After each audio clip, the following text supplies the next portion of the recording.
What's up, good people? I'd like to welcome everybody to the show today. Was running a little late, but that's typical. CP time is an issue around these parts, but I'm working on it. I had to take the children to school.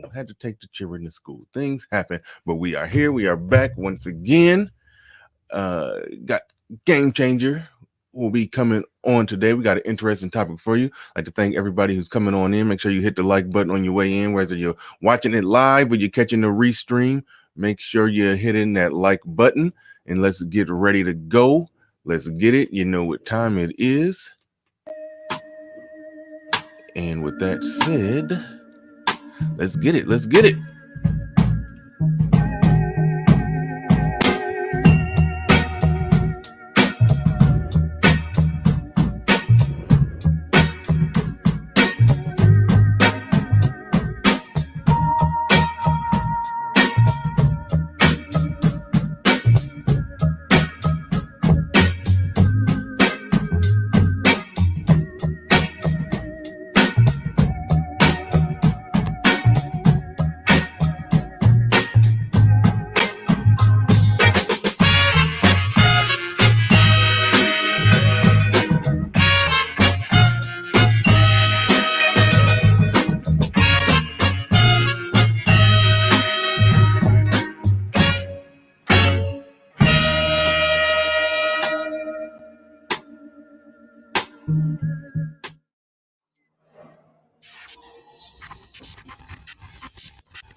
Peace, folks. This is X from TPOT Media. Open your mind and wake your black ass up. You know what time it is. Hit that damn like button as you make your way in the door. Grab a seat, settle in, get ready. It's the Grown Man Hour with your host, my man, Bernard Riley.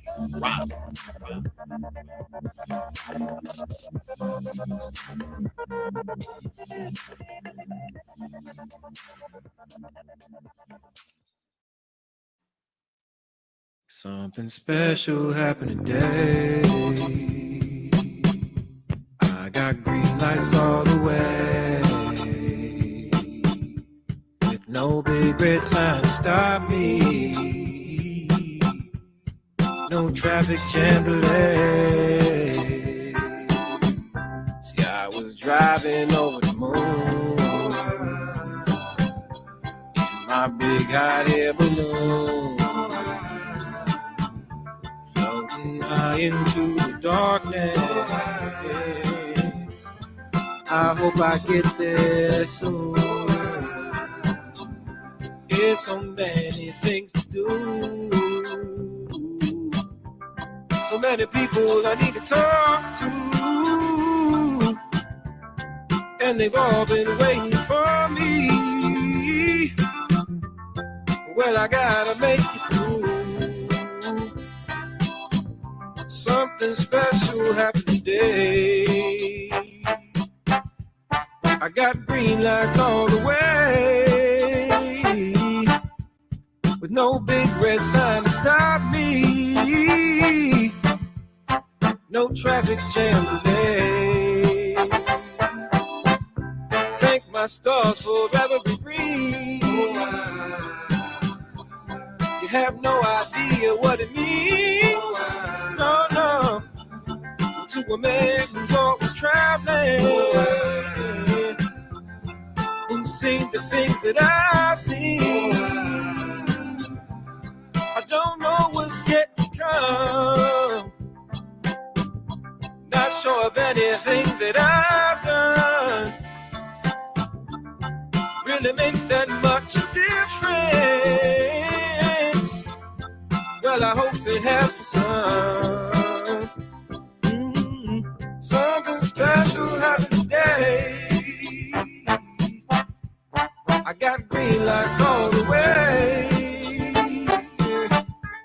with no big red sign to stop me, no traffic lemonade. Well, I was driving over the moon, in my big hot air balloon, floating high up in the darkness. I promise that I'll make it to you very soon. Something special happened today. What is up? What is going on, good people? Back in the building once again. I'm grabbing the link right now so I can send it to Game Changer. I know it said it will be starting at 9 a.m., but sometimes things happen. I'm working on it. But sending the link right now to Game Changer.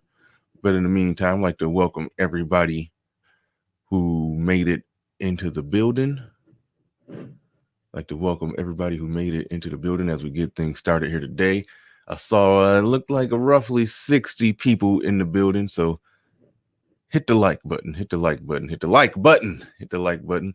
Let people know you're here. Appreciate all the support. And my computer is on, well, laptop is on some Plantation wireless. There it is right there. Got it. It took a minute to pop up, but there it is. Sent the link to Game Changer. But be that as it may, what's up? What's going on? What's happening in the chat? Who we got in here bright and early? Paul G came through, showing the love with the first comment, and he answered the question, the title question, in one word. No. That's like that Ronaldo Ray on a Debo uppercut. Forgot the character's name. Was it Reg? But anyway, when Debo was like, "You want some of this, old man?" No. That's what Paul G did right there. No. Paul G said, "What's wrong with this picture?" Answer: black women. He ain't kneeling to the matriarchy. Like saying says everybody kneeling ain't praying. Thank you for your commentary on that. Watch your titles. Watch your titles. They unsubbed me from your channel. Ooh, all right, cool. Yeah. I try to finesse it with, not spelling out certain words, but I think even if you put men in the title, that's enough for them to get a little funky with you. So it's a lot of things I gotta watch. I gotta work on not cursing. The titles could be a little more finessed. It's a lot of different things. There's a lot of different things that I will ultimately eventually work on and weed out the show, but we'll see how that goes. But what the hell? Sketch 10001. I think I got that right. Sketch 1. That's interesting. Sketch 1001. He said, "Well, as the thumbnail pic says, what's wrong with it? Thank you. The man's supposed to sit in the chair, which shows he is submissive to the wife." Yes. Saw that picture on Instagram. I didn't crash anybody's personal page. It was on before I get into that, I'm gonna bring Game Changer up and we'll just start that as just a springboard of the conversation. Second, why is the daughter standing like, oh man, like she's grown? Mother is already indoctrinating her girl into the game. Yeah, okay, I gotta bring Game Changer up early on this one. I was about to shout out everybody in the chat, but we already getting deep off into that picture that I used as the thumbnail. But you said that she's standing like she's grown. The mother is already indoctrinated the girl into the game. That's what I've noticed right when I saw it. Like she's sitting in the chair, strong. The mother sitting in the chair strong, just exuding power. She looking like she's sitting in the chair like Huey P. Newton. The daughter is, she's all, I'm not going to imitate it, but yeah, she's standing like she grown and the man standing off to the side. Whenever you see images like that, particularly family photos, or if it's just a man and a wife in this one chair, typically the man is sitting down, the woman is supposed to be off to the side, slightly behind him, but like leaning on him just a little bit, hands on his shoulder with a smile while he's sitting there strong and exuding, power, looking like the leader. But I looked at that and I commented. I said, because it was on the Instagram page that I really that I used to like, called The Black Man Can. And the thing with that is that page, it used to show a lot of images of black male accomplishments and success and businesses and all that. Like when I did the stream, responding to everybody trying to throw it up in black men's face that some black female real estate developer bought some land and built 51 houses on it that she's going to rent out to black people. Like, that's very exceptional, but normal for real estate developers to do. That's normal for real estate developers to do if you're far off into the game and playing $1 million real estate game. Yeah, buying a lot of land and putting a lot of houses on it to rent them out. That's normal business as usual. But it was like, oh, look at her. She has power, and she says she did it to protect black men from white supremacy. So that's why she built a whole community. And I was like, okay. I mean, what she did is normal in the real estate realm. But the information on that Instagram page, The Black Man Can, was more or less what I used to look there and used to see with them posting black men businesses and whatnot. And that's where I responded to everybody saying, look at what black women are doing. Black men ain't worth nothing. They don't understand power. And then I showed construction companies owned by black men, operated and employed mostly black men that were worth hundreds of millions of dollars, that employed hundreds of black men. And I was like, isn't this showing just as, the black man who owns this company, who's employing hundreds of black men, versus her buying some land and renting out houses to 51 black people.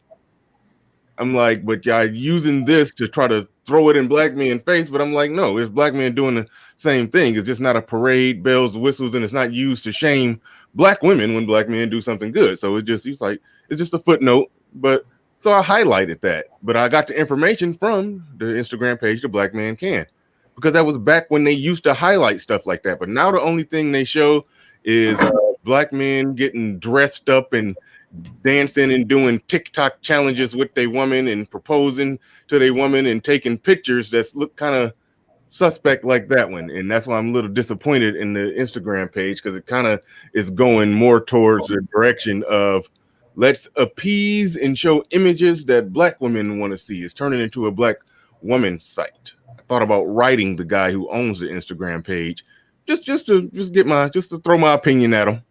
Still might do it. But yeah, that picture, I looked at it and it said a lot. It said a lot. She was sitting there exuding power and sitting on the throne, the man off to the side. The daughter, I didn't care that much about that, but it is noticeable that the daughter is posing kind of too grown, and the mama is sitting there in a masculine position and on the throne, exuding power like Huey P. Newton, with the man just off to the side looking like her son. It just that was what I got from it. And somebody else said in the comment section there that they want us to be kings, but they don't want us to sit on the throne. Somebody responded to a comment that I made by saying that, and I was like, yeah, somebody gets what I was seeing there. So that was my little small opening monologue or diatribe that I essentially planned on doing, but I'm glad Game Changer was in to listen on it. I don't know if he has a particular take on the image that I used for the thumbnail, but Game Changer, welcome to the show, and you're more than free to feel more than free to comment on the image that I used for the thumbnail, where I asked the question, what's wrong with that picture? And welcome to the show once again. Okay, thank you. So yeah, she was definitely the more grandiose figure going on in that picture. That was obvious. It was centered around her while he was in the background. And not only that, and this is very important as far as imagery goes, he was to her left and she was to his right. So I think that's very important, because she was in the protection position of him while, he was not. He was in the protected position, basically. So for those who don't know, if you're to someone's left, that is your left hand is your shield hand in classical fighting, and during medieval and Renaissance times, even romantic period. So when someone stands to your left, it is when you are to someone's left, it is so that they may use their shield to protect you. Mm-hmm. If something were to go wrong. And he was, so that's something. Also, she was between both children Yep. while he was only, he was closest to the daughter. He was nowhere near the son. The son was away from the father. Mm-hmm. That is definitely not, a part of patriarchy. Patriarchal men value their sons over the daughters, but it was reversed here. Yeah, you knocked it out the park. I'm looking for the image right now so we can read some of the well, damn, did they take on? Oh, there it is. There it is. I think I just got some Instagram requests. I haven't accepted an Instagram request in like 2 years, and I haven't posted nothing on Instagram in a couple years. I really don't Instagram. So I was just telling the people. I think I just saw a notification that I got 2 requests. I'm like, yeah, good. I probably won't respond to it. I really don't Instagram. But yeah, I can technically see my Instagram right there. You'll be able to see it because I'm about to share the screen. Wait, that's not how I wanted to do that. Hold up.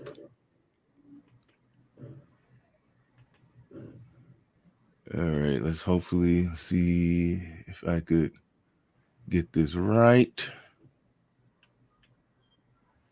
All right. So yeah, that's the image right there. But yeah, no, I mean y'all already saw the image and whatnot.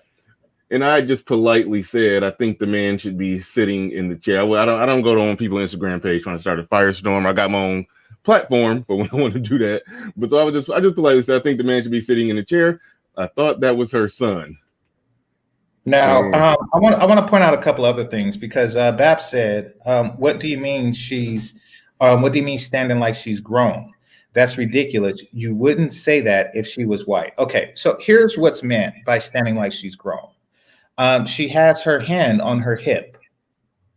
Anytime a person emphasizes their hips, generally that's something adult women do because that's part of their curves. That's part of their anatomy that shows sex appeal. So that is, part of it. She's emphasizing her anatomy, her feminine anatomy. And as you can see, her right leg is bent forward while her left leg is bent backwards. This is to emphasize her legs.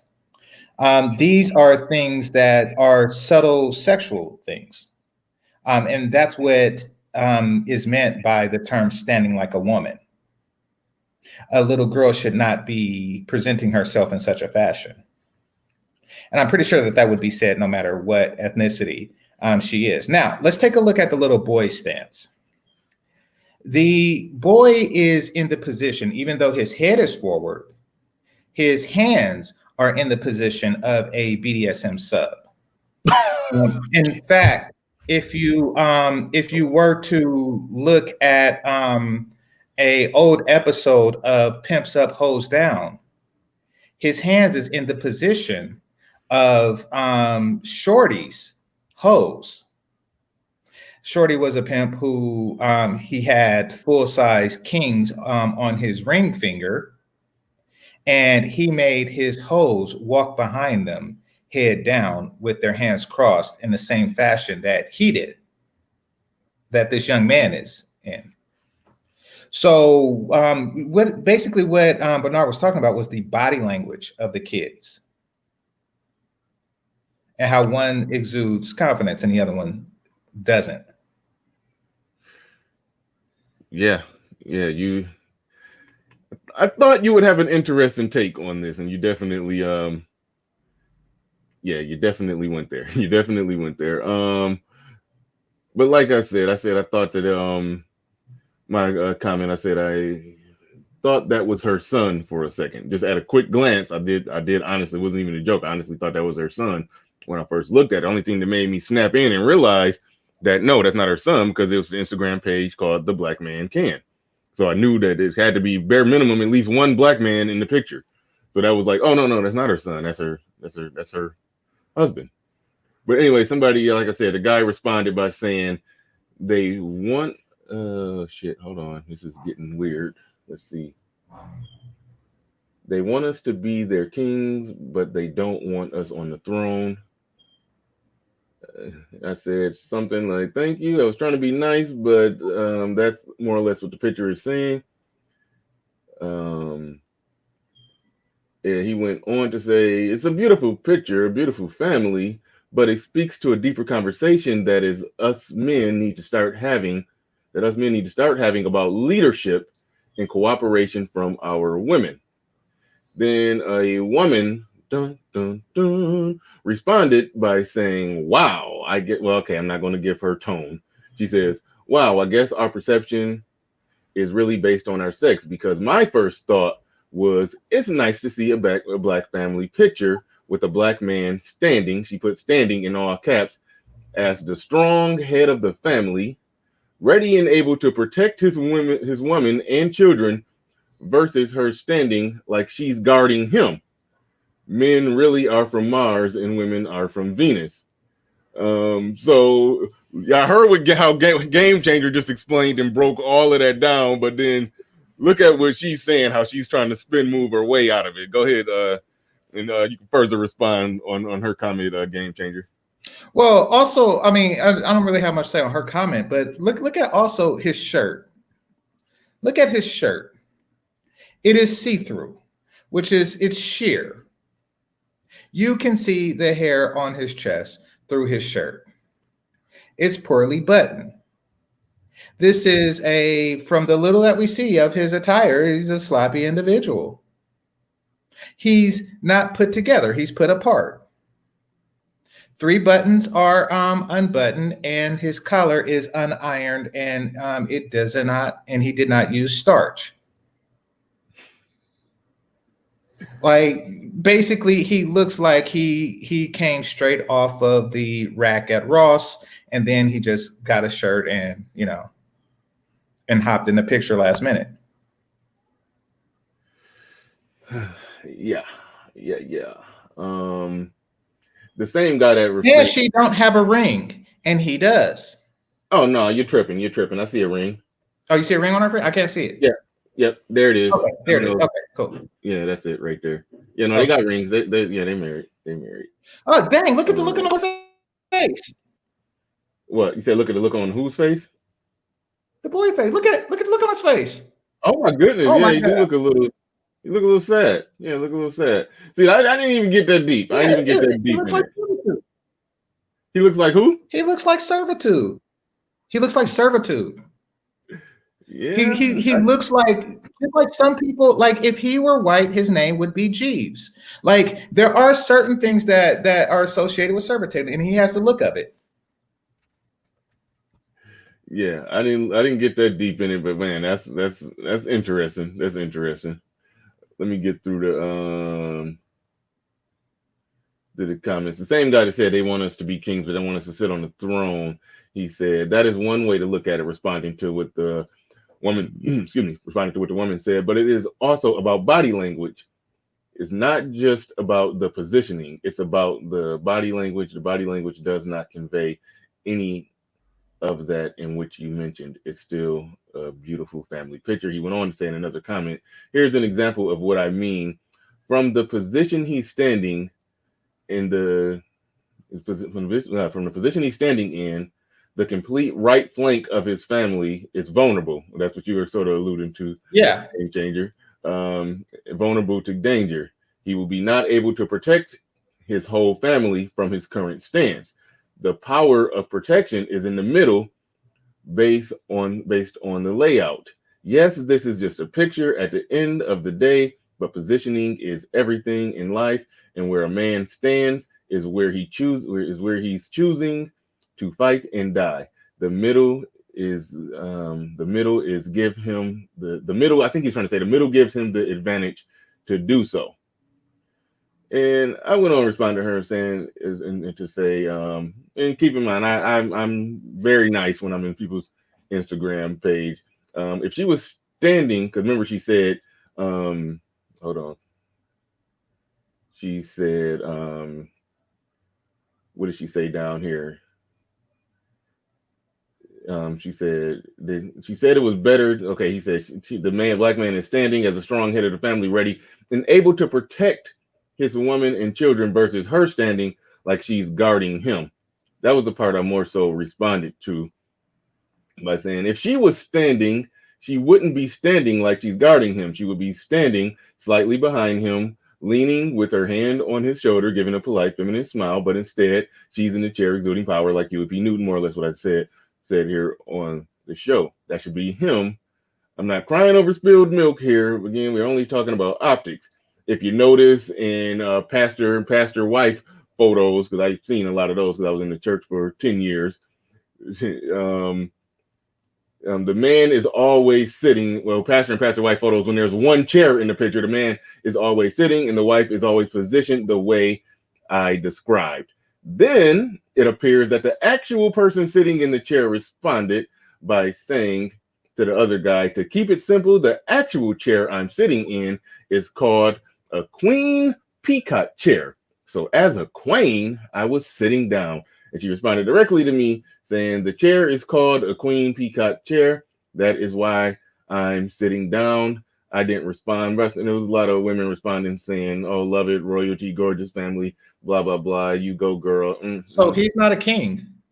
Exactly. No, I was because I don't go, hold on real quick. I don't go back and forth with people in Instagram comment sections. So I was going to politely but sarcastically respond by saying, after she said that it's called the queen peacock chair, and that's why I'm sitting in it. I was just going to respond by just saying, well, rain on, and then just leave it like that. But go ahead, GC. You got it going forward from here on this image and the comments that were made. Okay, here and here's another thing, bitch. Okay, see, she bought the chair because it's called that. Right, like it just fell from the sky and she just stumbled into it, and it just was a big sign on it out in the middle of the forest that said Queen Peacock Chair. No, you Googled it and bought it. You Googled it and bought it to sit in it, to reign on the throne. And you bought it because it has the word queen in it. That is a wicker chair. It's made from wicker. It's made from like scrap wood. It's the cheapest form of chair that can possibly be made. I can't think of anything cheaper. Plastic costs more than the make of that chair, but she bought it because it has the word queen in it. I'm telling you, these chicks will buy anything with the word queen in it so they can tell themselves that they're royalty as they hop on the bus and go get somebody coffee. Like it's amazing what they would do to feel like a queen. You bought a crappy chair. This is not like the Game of Thrones chair. This is not like, melted from, 1,000 swords of a Targaryen enemy or something like that. No, it's wicker. It is wicker. It's not even made of like dead African spears. It's nothing. It's a cheap chair that you bought because it got the word queen in it. And that's her. I bet you she took this on Mother's Day. If you come for Mother's Day, this is what I want, a queen peacock chair, and I want you to stand behind me as I sit. Like that, with no shoes. Like that is what it's all an ego thing. It's all an ego thing. They like, please, please, please think I'm a queen. And that goes into what you were saying about that, buying the land thing. Like, see, here's the thing, a lot of B-dubs self-esteem, it's not low, it's exactly where it should be. This is exactly how you should esteem yourself because of what you are. But they want it to be higher than it should be, so they read a lot of crap and they look for empowerment signals. Now, that thing with the 19 families, they could have done they could have interviewed any one of the 19 husbands or something like that. but they picked two of the wives, even though they all had equal, share in it, an equal stake in it. They interviewed the wives because they need some of this feel-goodery, because without it, they have to esteem themselves where they are. And it's not a good place. Yeah. Interesting, Yeah, man. she Very put well. that chair because it had the word queen in it. Yeah, all day. All day. Yeah. I was more so shocked that she showed up in the chat in the comment section and came up with an answer that logically checked out to her. That was interesting too. That's your answer. That's her answer. This is a queen chair. That's why I bought it. So everybody who buys it is a queen. Just ask the person that sold it to me. You're an idiot. Like you, God. All right, man. Ah, man, I didn't know we was gonna talk about this for that long, but I'm glad we did. I'm glad. I had a feeling right when I saw it. I was like, I'm gonna do some content on this photo along. I thought about just putting it in the community tab and then just asking the question, what's wrong with this picture, and then just read the comments. But when you came up with the topic that you came up with is Black Man's Culture. Okay, now I'm sitting here about to botch the title. Give me a second. What is the title today? Shit. I think it's Black Man Culture. Does Black Man Culture benefit Black men? I think that's what we got. I think that's what we going with for the topic. And I don't know if that's exactly related to this image, but I figure we can definitely was going to possibly shoot the shit about this image for a little bit because it blew me away. And it's on the Instagram page called The Black Man Can. And the Instagram page's tagline is said there's something along the lines of, well, hell, I can read it off directly because I still got it up on the screen.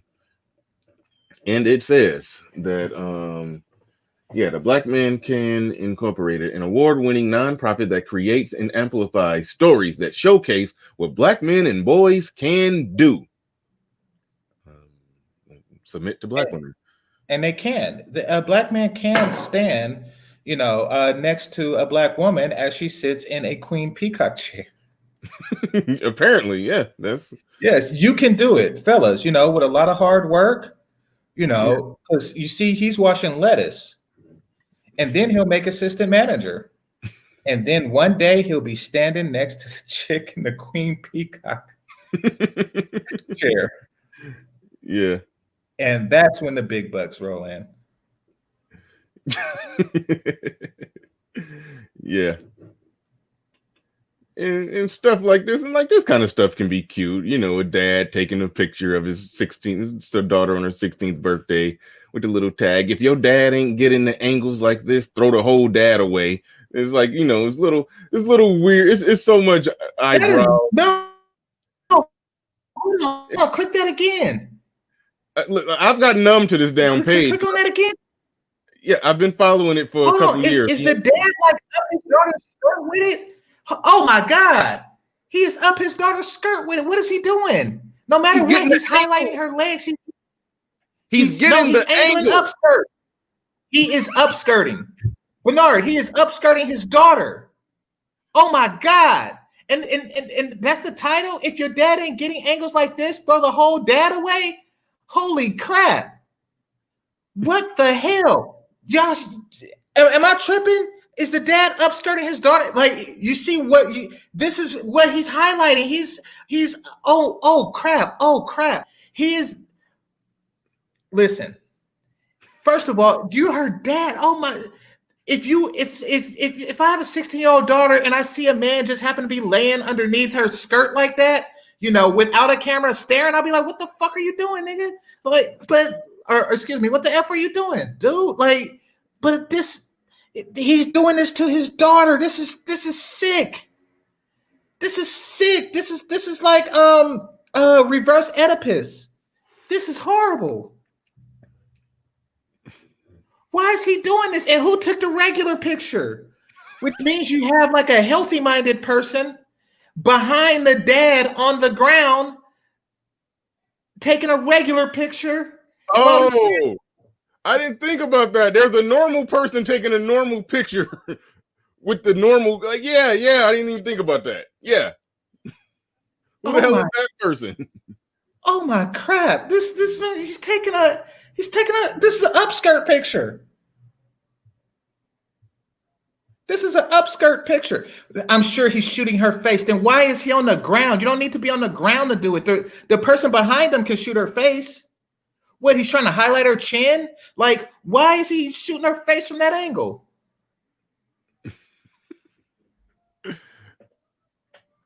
That is ridiculous. Yeah, man. I've gotten it's like so much little stuff on this channel. It used to be a black it used to be a black man's channel, but now, it's just goofy pictures like this. They show families, which is good. Ain't nothing wrong with showcasing black families. But then they show, pictures like this shit, black women want to see, coupled with some you're gonna see a lot of black men getting down on one knee, and then you're gonna scroll down and then mix with black man getting down on one knee, black man laid up with the baby, mixed with the guy that they just want to get some pipe from, mixed with doing and the skeleton one. Doing little cutesy little dances and stuff like that. I mean, it's a very involved Instagram page that used to highlight black male accomplishments, but now it's like, let's just basically just show images that appease black women, which is fine if that's the direction he wants to go with it. But it used to be about highlighting black male accomplishments, and it had a whole lot of subs and a lot of a lot of followers and a lot of interaction then. Oh yeah, this was Halloween, so yeah, yeah. Well, most of it seemed cool. I like the skeleton one, so most of it seemed cool. It's just like every now and again they show some like the one with the young couple and he's sitting down and she's on his lap. Like that seemed cool. It seemed like every now and again they put some crap in it, Like the dude was actually to her right and she's to his left where she belongs. So most of it does seem decent, but every now and again they just throw weird upskirt with the father in it and crap that Mm-hmm. Like that one with the kids in the middle. Yeah, so yeah, it's good stuff on here. I don't, I still follow the page, but I like the kid with the shirt that said "raised by a black man." He not raised yet, but I still like it. Okay, so I like it. I could dig it. Yeah, I could dig it too, but just because I've been here a while and I noticed the change of it, and it'd be a lot of weird stuff happening. You watch it, you gonna see a black man, feeding his woman grapes or some or some you're gonna see some submissive shit going on, but overall it's a cool page. It's a cool page. Ain't nothing wrong with it. But that picture popped up on my timeline, and I was like, okay, hold on. My spidey sense started tingling on that one. Spidey sense definitely started tingling on that one. But that's it. That's it. It's accurate. It's accurate. All right. So the topic that we got on the table today, and make sure y'all hit the like button. And I don't even think I've hit the like button. So let me pull up the YouTube feed. I'm watching it on stream. Come on, what the hell is that? Haven't even hit the like button my damn self, so I'm about to pull up the YouTube. We got 179 people in here, so we should be doing all right on the likes, but I reckon I'm predicting 56 likes because y'all be boiling. And it is at 92. We have 50%. Good job, good people. All right, to the topic though. Is black man's culture really made to benefit black men? What specifically did you have in mind, and what were you talking about, or when you came up with that? What is it that you generally want to say on that one?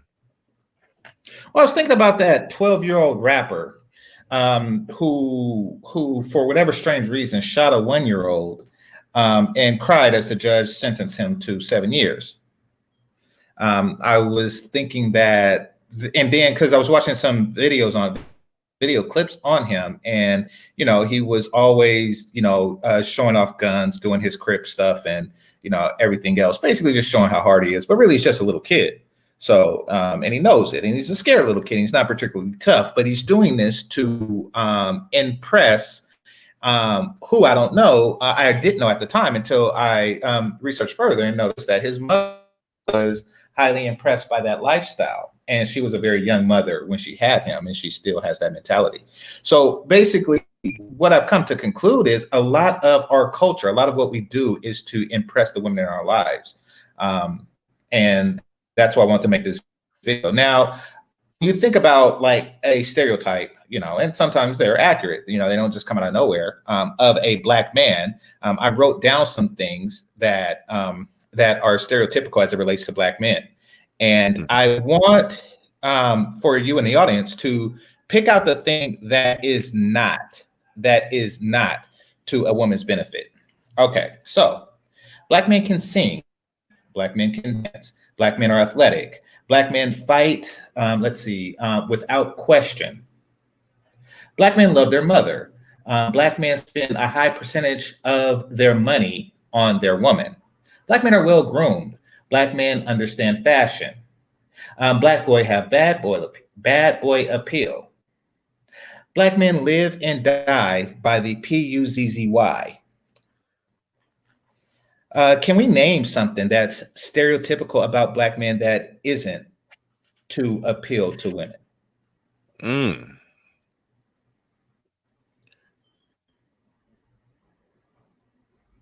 Something that's stereotypical about Black men that isn't to appeal to women. I was just working with the list he said right there. I'm trying to think of other stereotypes. I'm trying to think of the things that you said. Is any of that beneficial to Black men? I mean, there's a small percentage of Black men who are endowed or hardwired with great athleticism. That benefits them. That benefits that particular Black man who hit the genetic lottery. Well, I mean, there's a high percentage that can profit from it. Or excuse me, there's a low percentage that can profit from it. Per capita, it's a very high percentage of men that actually are. And you're speaking to someone who isn't. And I'm speaking to someone who is. I mean, I'm pretty sure that it's disproportionately high for Black men. What you mean compared to other men being able to profit from your athleticism? What I mean by that is kind of bored. Yeah, so restate your point again. You kind of bored. I think I missed what you said.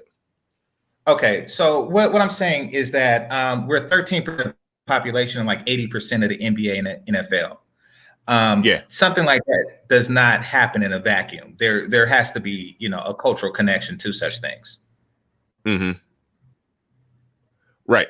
But the question on the table is, does any of those stereotypes benefit Black men, or most of them are made to are there?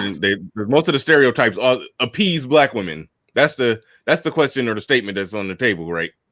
Yeah, pretty much. Like, it's done to appease Black women. I mean, don't get me wrong. I mean, it does benefit the men in general, but appeasing women benefits men. So, that's, I think that our very culture is really a culture that's to the benefit of the women, not the men. Yeah. I'm gonna go outside, closer to the router. I'm in a hotel, so. Okay, cool. Yeah, I definitely can see that. Real quick. I saw something in the chat that was interesting that I cannot find now. Someone said that 12-year-old boy was Hispanic and not Black. I know nothing about that story, but I did see the image of the boy. He didn't really look Hispanic if I saw the right image, but I'm not really sure. And you say that like Hispanic people can't be Black. Hispanic is not a race. Oh, Like, I'm okay, on yeah. an island full of Black Hispanic people. Okay, well, so you gotta educate us. What do we call? Because I used to just go with Mexican, and I was told that was wrong. I Uh-huh. started saying Latino, and then I was told that was wrong. Now I don't know what to call people, why, where. I'm ignorant to that, and I haven't took the time to educate myself on it. So, Hispanic people are generally people who are descendant of the area of Spain or Portugal. Hola, go. Later, go, please. All right. So Hispanic people are generally, huh? was that a woman? Yeah, so fucking prostitute, not an She- attractive one at that. And so Hispanic women are Hispanic people are descendant of Spain, Portugal, or one of its colonies. Hence the Dominican Republic, Mexico, and most of South America. Okay, I guess my confusion is I never know what to call the legal people who, for lack of a better way to describe it, look Mexican. I never know exactly what to call them. Those that are here legally, they look Mexican. I used just growing up, I called them Mexicans. I was told that was wrong. I never know exactly what to call them, and I'll have to do some educating myself on that. Nah, I just call them Mexican because I live in California. I just call them Mexican, and hope I'm right. Because I mean, chances are they are, but I mean, you live in a different place. Yeah. But in California, most of them are Mexican. Most of Hispanic people are Mexican. So, if I'm wrong, I'm wrong. Whatever you want to do, don't get Tongan and Samoan mixed up because they big as fuck and they get mad about that. Yeah. Like, Yeah, I don't know what I'll be knowing what to call them. I'll be knowing what to call them. Well, I got it figured out when it comes to Chinese, Japanese, all of that. I just go with Asian. So no, Oriental.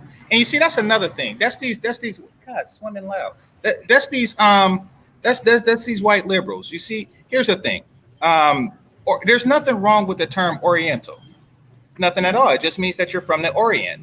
See, right now we have people saying, I got Asian friends and I got Indian friends, but India is in Asia. Right. They're Asian too. So, but when people say Asian, they don't mean Indian. They mean Oriental, but they think it's impolite to say it. Who said it's impolite? There's nothing impolite about the word Oriental at all. And it wasn't like 100 Oriental march against that word or anything like that. Nope. Nobody complained but these white liberals because every now and again they got a bitch about something to get a new word out. No, it's nothing wrong with the word Oriental. Wow. So the people being called Orientals never came out and formally said their caucus didn't have a meeting and declare that we shall not be called this word anymore. Nothing like that happened. Just white liberals on their own accord just decided we're not going to call them that because it's racist, man. That's more or less what happened. Exactly. They do that with everything. There's nothing wrong with the word midget. There's nothing wrong with the word retarded.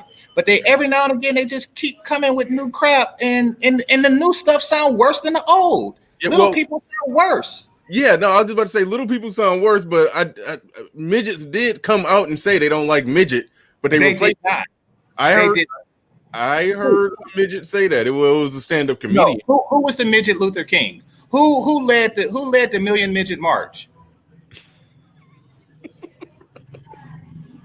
The Million Midget March. I would pay money I would fund that. I want to see it. I want to see they can get 1 million midgets in the same place at the same time.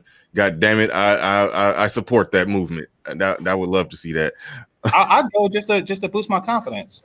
But you just go walking just tall, just lording over everybody, stepping over people. Exactly, yeah.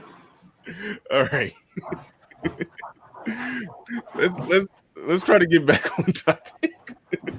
All right, black man's culture. Nobody ever looks at it like that. The way is worded, it's kind of worded in a way where you say is black man's culture. It's like what the hell is that? I don't think anybody ever just looks at it as the black man's culture. Not to bring them up unnecessarily, But on the breakdown when they showed their intro, it was a caption that said "coach." They're talking about the things that they talk about on the show, and it said "culture," but the image was just an image of a bunch of black women. Yeah. So So so they have hijacked the culture, through the process of single momming them.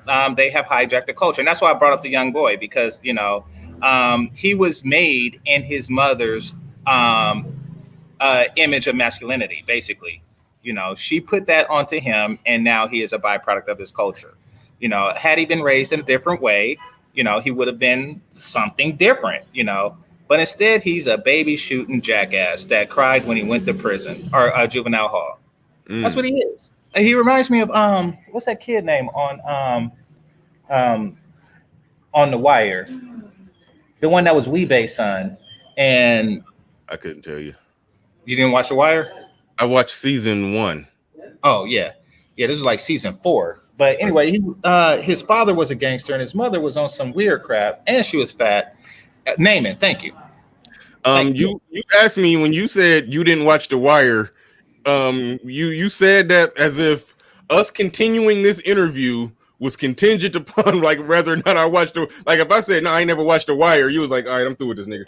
You was gonna log off. Like that's how, you was like, wait, No, no, it's just right. You telling me you ain't watched The Wire? Like my black card was about to be removed. Everything. I wouldn't invite it to no more cookouts. I was done if I didn't watch The Wire. If I didn't say at least season 1. yeah. That was your tone, game changer. Like I was about to get out. I was about to get kicked, banned from the cookout, disinvited. But anyway, carry on. Nah, it's not. It's not. I'll take away black. I take away nerd cards. Somebody say they didn't watch Star Wars or something like that. I'll take away a nerd card, but I take away black cards. But nah. So naming his father was like this hitman for hire. He was a thug or what have you. Tough guy, and his mother was perpetuating this lifestyle that he didn't want to have anything to do with. He wasn't a tough kid, but he was pretending. And he was forced to sell drugs and all this, and he just wanted out the lifestyle. And it turns out that he did a lot better when he was being raised by a former police officer. So it's like that, but basically these kids are being raised to the benefit of the parent. They're being told what to do, what the very young mothers are making them do. Yeah. And real quick, Sister George, you said blame SKC. I actually told SKC if he makes an intro for you in Concrete Rose, I told him to put something in there that was slightly subtly disrespectful or blatantly disrespectful or disparaging to black men. What was that? You got sucked into a vortex. It sounded like. Put something in there that was disparaging to black men in some type of way, either blatant or indirectly, and just to see if y'all green light it. And guess what? You fell for the trap. You green lit it. He put culture up there on the screen, and an image of the culture was an image of all black women, no black men. And I was like, yes, got him. I was very, very happy about that. You walked right into it. You walked right into the trap. It was beautiful. But anyway, this the culture that we're talking about, how those children, they basically serve at the behest of the mother. It's unfortunate that I know. Okay, I don't really deal with people like this, but I know somebody that knows somebody that's in this situation where the son didn't shoot anybody at the age of 12. I think he's like 19 or so right now, and selling drugs. And the mom, lost her little call center job. A lot of times when I use examples like that, I talk about the black chick working in the call center, but get up dressed in her best in some heels and just looking like she going to take over the world. She got on an outfit that costs more than what she going to make in that day, going in there to take over a cubicle and tell people the most recent sales the most recent sales when it comes to a direct TV bonus plus pass on so that's what she's walking in 6-inch heels late for work to go conquer the direct TV sales call script. She lost that job. Wants to, I guess, maintain the same lifestyle, I guess, that the job was providing her. I think her car, something happened to her car, but basically the onus was on her drug dealing 19-year-old to keep her head above water. And okay, if he happened to be a drug dealer and you happen to be on some hard times and you just like, hey, if you sitting there with $1,000 and I'm broke and need the money, then okay. But it's like he's being pushed to do extra. Like it's a certain type of car she wants. It's a certain type of this she wants. So she wants this. Notice I'm using the word want a lot. And his drug dealing is supposed to fund it, but he ain't Frank Lucas or nobody. He's like probably, I don't know him personally. I just know what I'm hearing about it. He's probably slightly above a nickel bag king, probably a dime bag king, not quite a nickel, more than a nickel bag king. And it's like he out there grinding, hustling, risking it all to keep her what's the bag that recently made the news? A Birkin bag. Yeah, to keep her Birkin bag game tight. It's just a weird thing that happened with some of these single mothers in that situation. With this 12-year-old that you mentioned, that I don't know that much about that story. It is the most recent and worst example of how that can even all play out. But yeah, so and it happens frequently, and that's how it's done as a child. They're encouraged to engage in a culture that benefits the mother, and then later in life you're encouraged to engage in a culture that benefits the vagina. And what is it that we can say about our culture as Black men that doesn't benefit Black women is the question, and no one can come up with the answer. Asian guys can definitely come up with an answer to that question. Give their answer. What's their answer? Well, their answer is everything. Over studying calculus is something that doesn't directly benefit a young-minded Asian girl. It doesn't. Really high focus on things like that. Having high standards, being overly demanding, for beauty doesn't really benefit them. Being dominant leaders of the household doesn't really benefit them. But just think about the everything of it. Little penis doesn't really benefit them. So think about the everything of it. Think about the whole everything. When you think about them, you think about like the father from the new Karate Kid movie.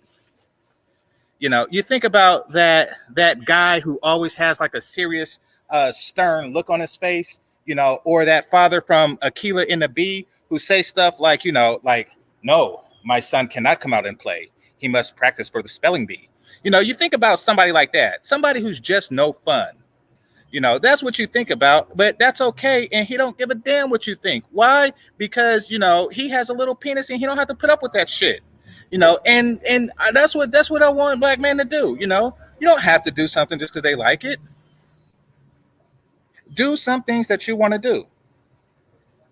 Mm-hmm. Uh-oh, I'm seeing comments coming in from that image on Instagram. I hope I didn't send the Black man. Don't be over there trolling that Instagram page, fellas. They're fine people over there, but I think a lot of people are responding to the comment. I don't want to send the Black manosphere, the worst denizens of the Black manosphere over there trolling that Instagram page. Yeah, be nice. Play nice. But yeah, see, here's the thing with that. When the man is operating in a way that's more beneficial to him, and you blamed it on their small penis. Why they No, I'm saying I just know, by but having one, just by having a person can't help them their anatomy, but they unapologetically have it. They unapologetically have one. They walk around saying, "Look, this is what I got. Woman, get me a sandwich with rice." That is what they say. You know, but ultimately the way that they conduct themselves in the long run, it will be beneficial to Asian women in the long run.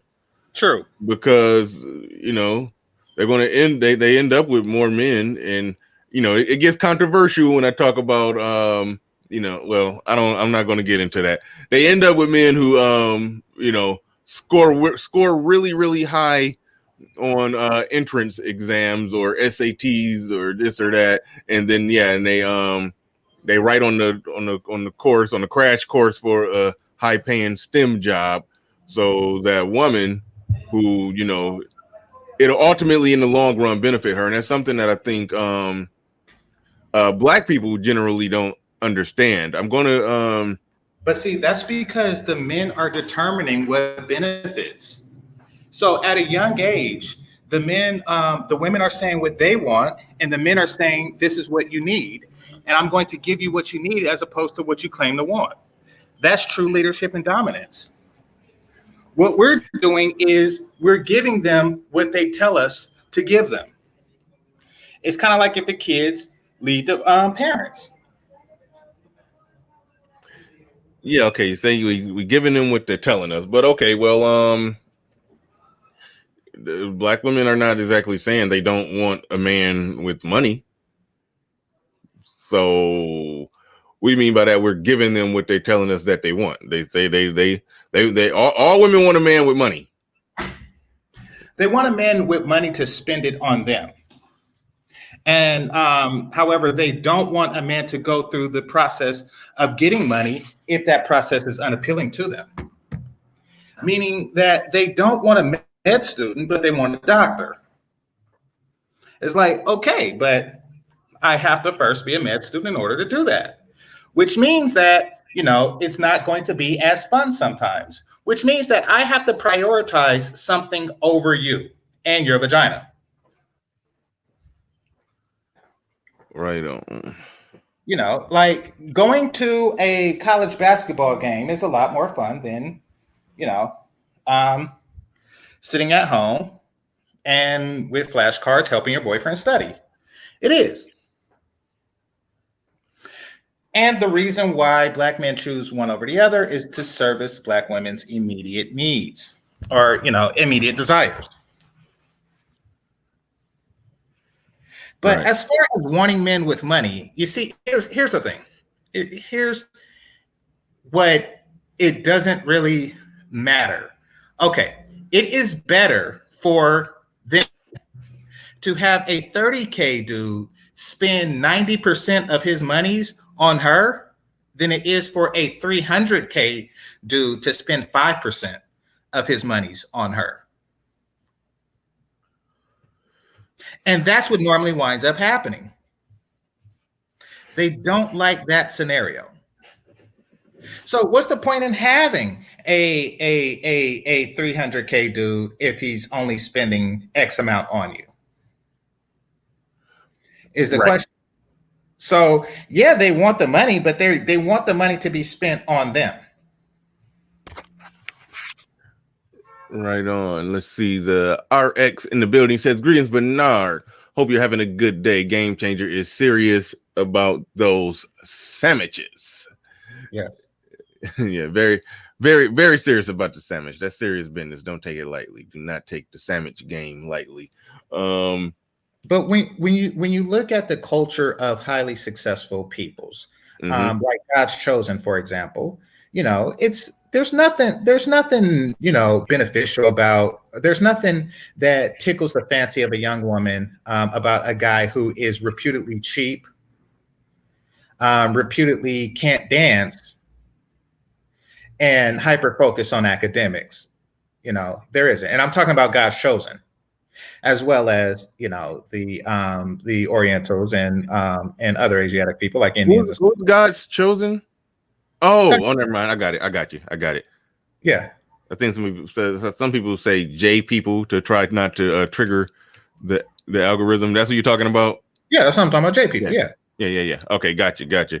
Yeah, you threw me off with the God's chosen. I ain't gonna lie, you threw me well off there. Somebody just put pen to paper on some math.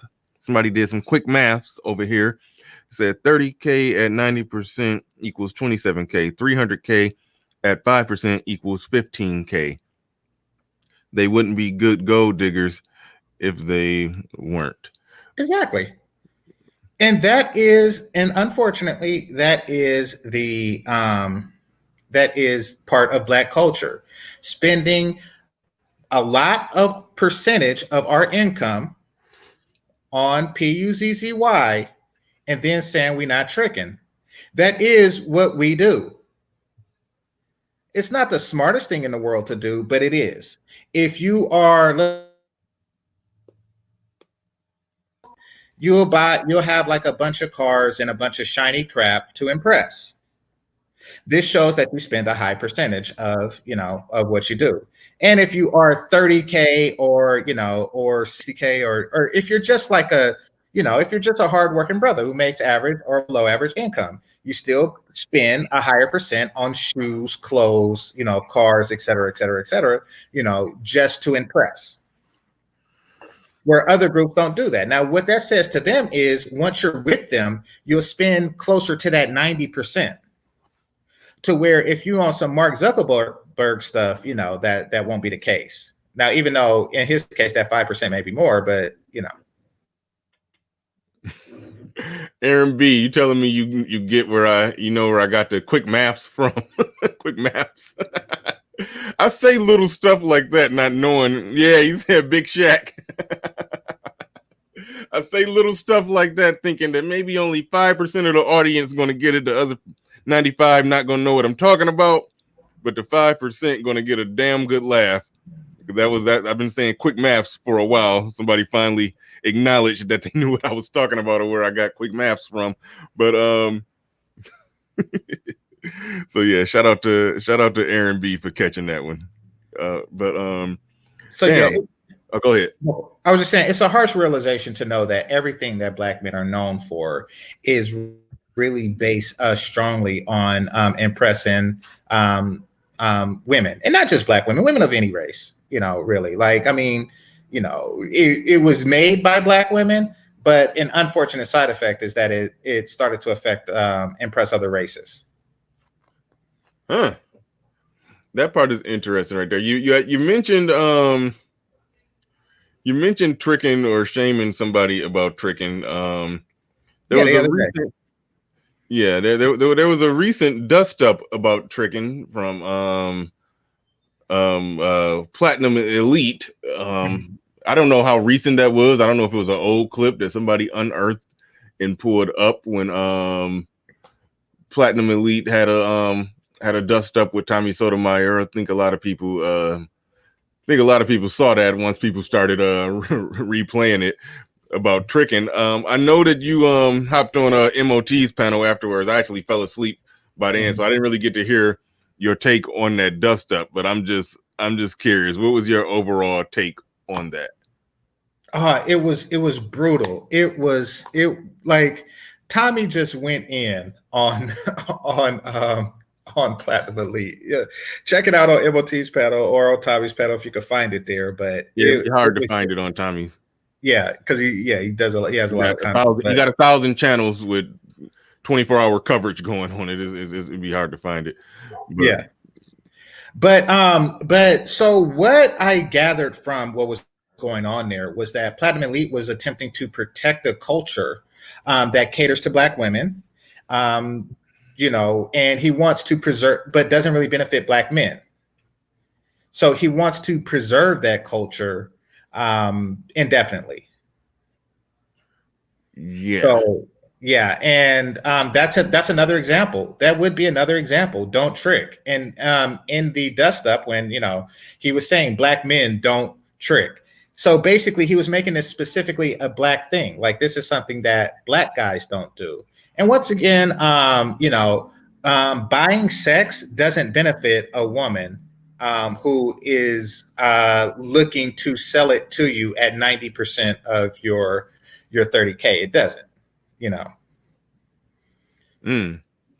Yeah, that whole encounter, it was epic. It was like it was like Godzilla versus Bambi in a cage match. It was bad.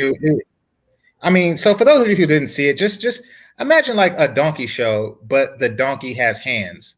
Like the donkey has hands and hairy knuckles, and in addition to what goes on in a donkey show, he's grabbing and caressing your hair and shit. Like that is exactly how awful it was. What happens? What goes on in the donkey show? I never seen one. I seen midgets fight, and that was fun. But I never actually seen a donkey show. But what I hear is that they have a woman have sex with a donkey, and donkeys are disproportionately big because they're part horse. So they're like hung like a horse, but less, but still hung, and it's awful. And that was like the type of beating, the type of just grueling torment and torture that Tommy was putting Platinum Elite through, except the donkey had hands. So every now and again, the donkey would just slap you on the back of the head, in addition to all the other donkey stuff that was going on. All right. Yeah. Well, Mr. Shane Fisher's in the building. He says, screw spending to impress women. Just get a hooker. Where you at on that? Spending to impress women. I know that you said that tricking ain't a bad thing if you're settling for a subpar product for free. You might as well pay for an above average looking product. But when he's talking about spending to impress women, just get a hooker.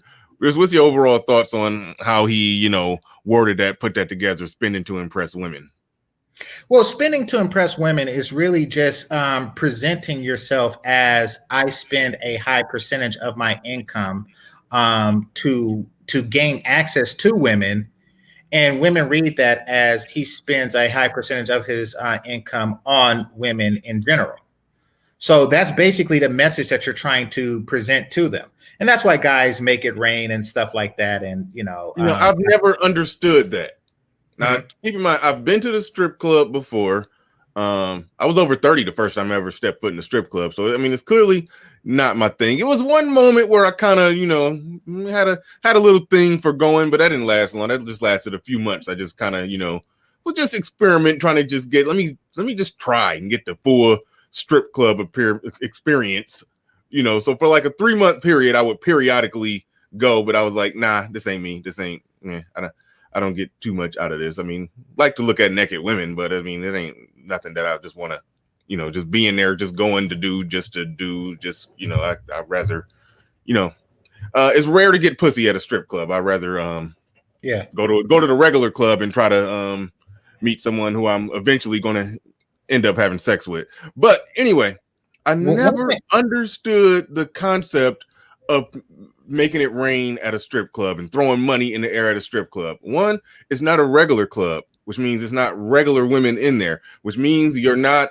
actually hollering at a chick that you're going to, exchange numbers with or possibly leave with, but bare minimum exchange numbers with and see later and possibly have sex with. You typically are not having sex with the strippers. That typically is not going down unless it's just you just out there just flat foot tricking at the strip club and y'all meeting up afterwards or whatever, or maybe they got back rooms where shit go down, perhaps. But the whole throwing money in the air, is no women there that you're impressing. The strippers, it's almost like dudes do that just to stunt on, if that's the right terminology, or impress other dudes there. That's exactly it. Yeah. How does that make any damn sense? That's my point. That's another aspect of Black culture that benefits women. They literally injected throwing money at vagina as a Black cultural staple that doesn't benefit Black men. It just benefits the women.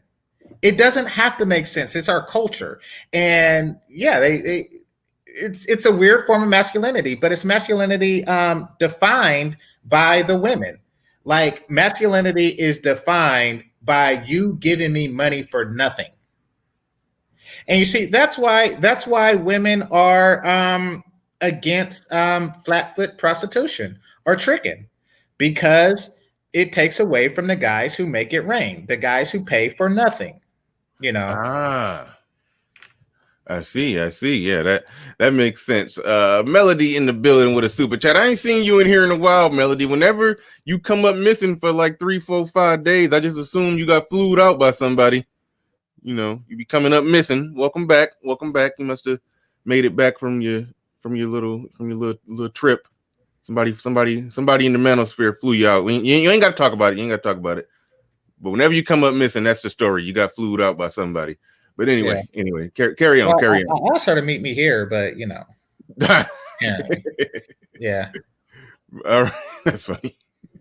Nuruddin in the building says, video, pay attention to the bee in the hallway. What you talking about? You sent me a video? Yeah, he sent us both a video. Oh, I haven't looked at it yet, Nuruddin, but he sent us both a video. Yeah. Yeah, I got to review shit Nuruddin sent me before I just play it. It might be just too weird, but so I try to quickly review it while we sitting here. I just can't. Some people they send like SKC send me a video. I could sometimes just play it without seeing what it is, but I gotta review Nuruddin shit before. Shoot, damn, there I go cussing. I gotta review Nuruddin stuff before I play it. But shout out to Nuruddin, appreciate the super chat. Oh yeah, thanks, Soul Provider. I appreciate that because I forgot. I sometimes forget, but yeah, definitely. The few people in here that's not subscribed to Game Changer, make sure you go subscribe to them. I tend to believe we share subscribers, but I know I got some that probably not subscribed to you. But so go ahead and sub to GC. Omega Dread says fit strippers are amazing. That's funny how you put that whole throwing money in the air at the strip club.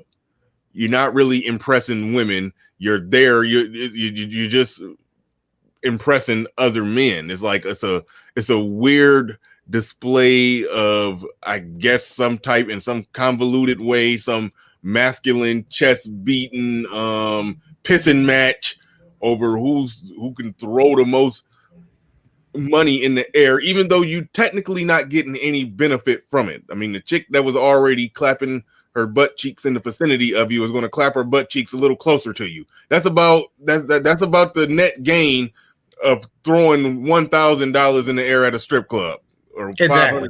It's like the net gain is ridiculous. It's just to showcase to other men in the room that you're the big ballin' top dog alpha spender in here. Now, if it's women, actual women that's actually on the table, I can understand the logic to some degree, even though I ain't about to be just throwing money, but I can understand the logic to some degree. A man doing something, not throwing money, but doing something that just showcases and highlights himself and draws the attention from women to where now it's known that, oh, this is the man, this is the guy who got the money, he got it going on, he got this, he got that, and then women, start flocking over to you. That can actually end in you having sex that night or later on down the road. I can understand and follow the logic of that, but that strip club logic, I never could get it ever. And I even tried. I was going to strip clubs. I was observing. I was being an unofficial sociologist, a fly on the wall, who participated in some of the festivities nonetheless, but still mostly a fly on the wall. But yeah, I just didn't get it. I haven't really been back since. It's a weird thing. Also a weird thing, how you said when you said the women don't like the flat foot tricking game because they like to do is just throwing the money in the air and they don't have to do nothing. Is that like a serious thing to your knowledge with strippers? Like they literally don't like the whole tricking game? Because I did. Okay, let me make it very clear. I did not buy vagina from a stripper. However, it was a it was one chick in there that was selling it. One chick that was definitely selling it. And in the parking lot, she put an offer on the table to a couple guys, myself included, and I was like, no. But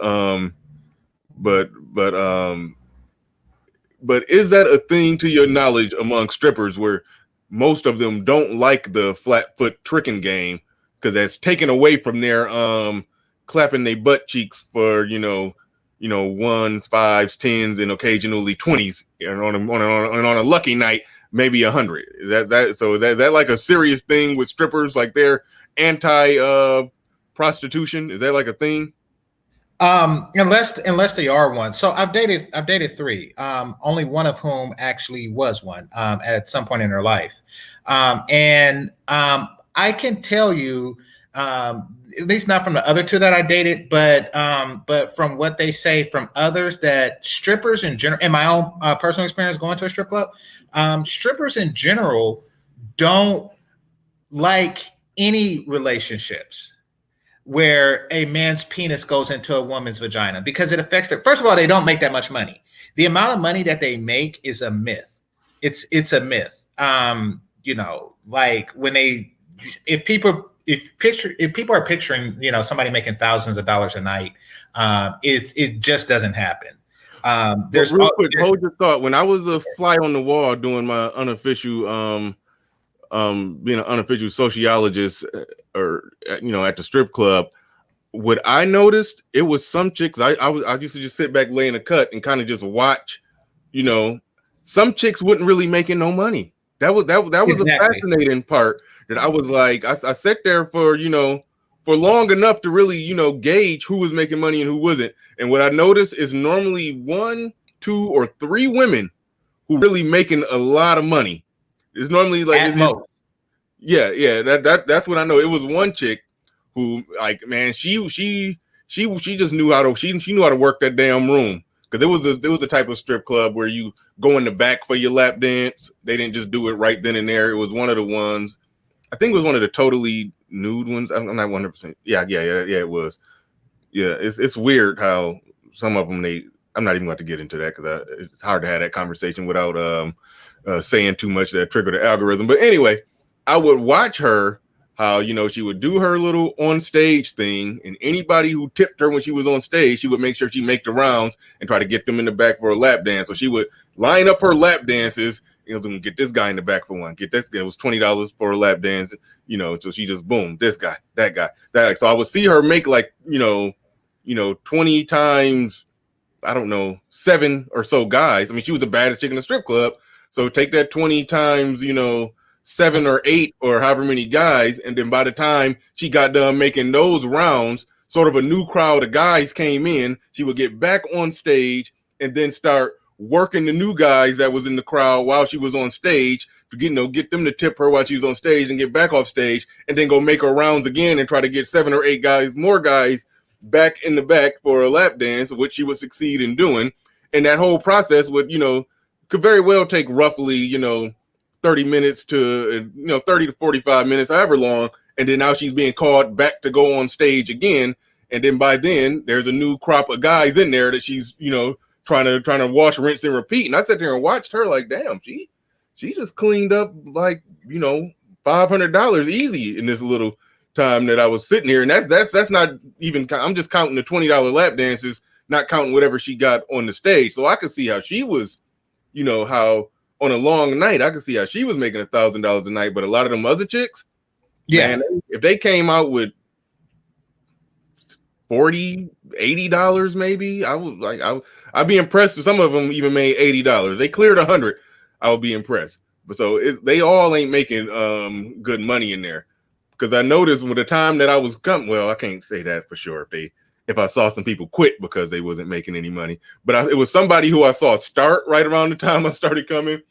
And before them 3 months was done, she was already not working there. And I used to just sit there and watch and observe. She wasn't making no damn money. So it is an interesting dynamic on strippers making money. It's normally like 1 or 2, and it depends on the strip club, I suppose, but it's normally like 1, 2, maybe 3 that's really cleaning up like that, where they can get over 1,000 a night.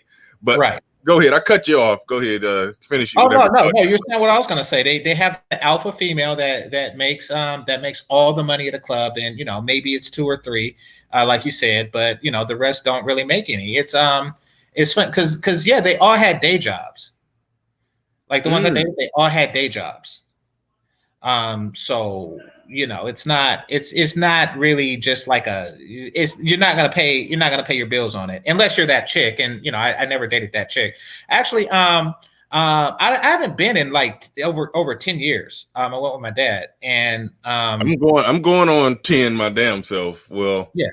Well, okay, 7, 8 years since about 8 years. So okay, here's an exact barometer of how long it's been. When that movie Ride Along came out in the movie theater, that was the last time I've been. Because we went to see Ride Along, then we went to the strip club.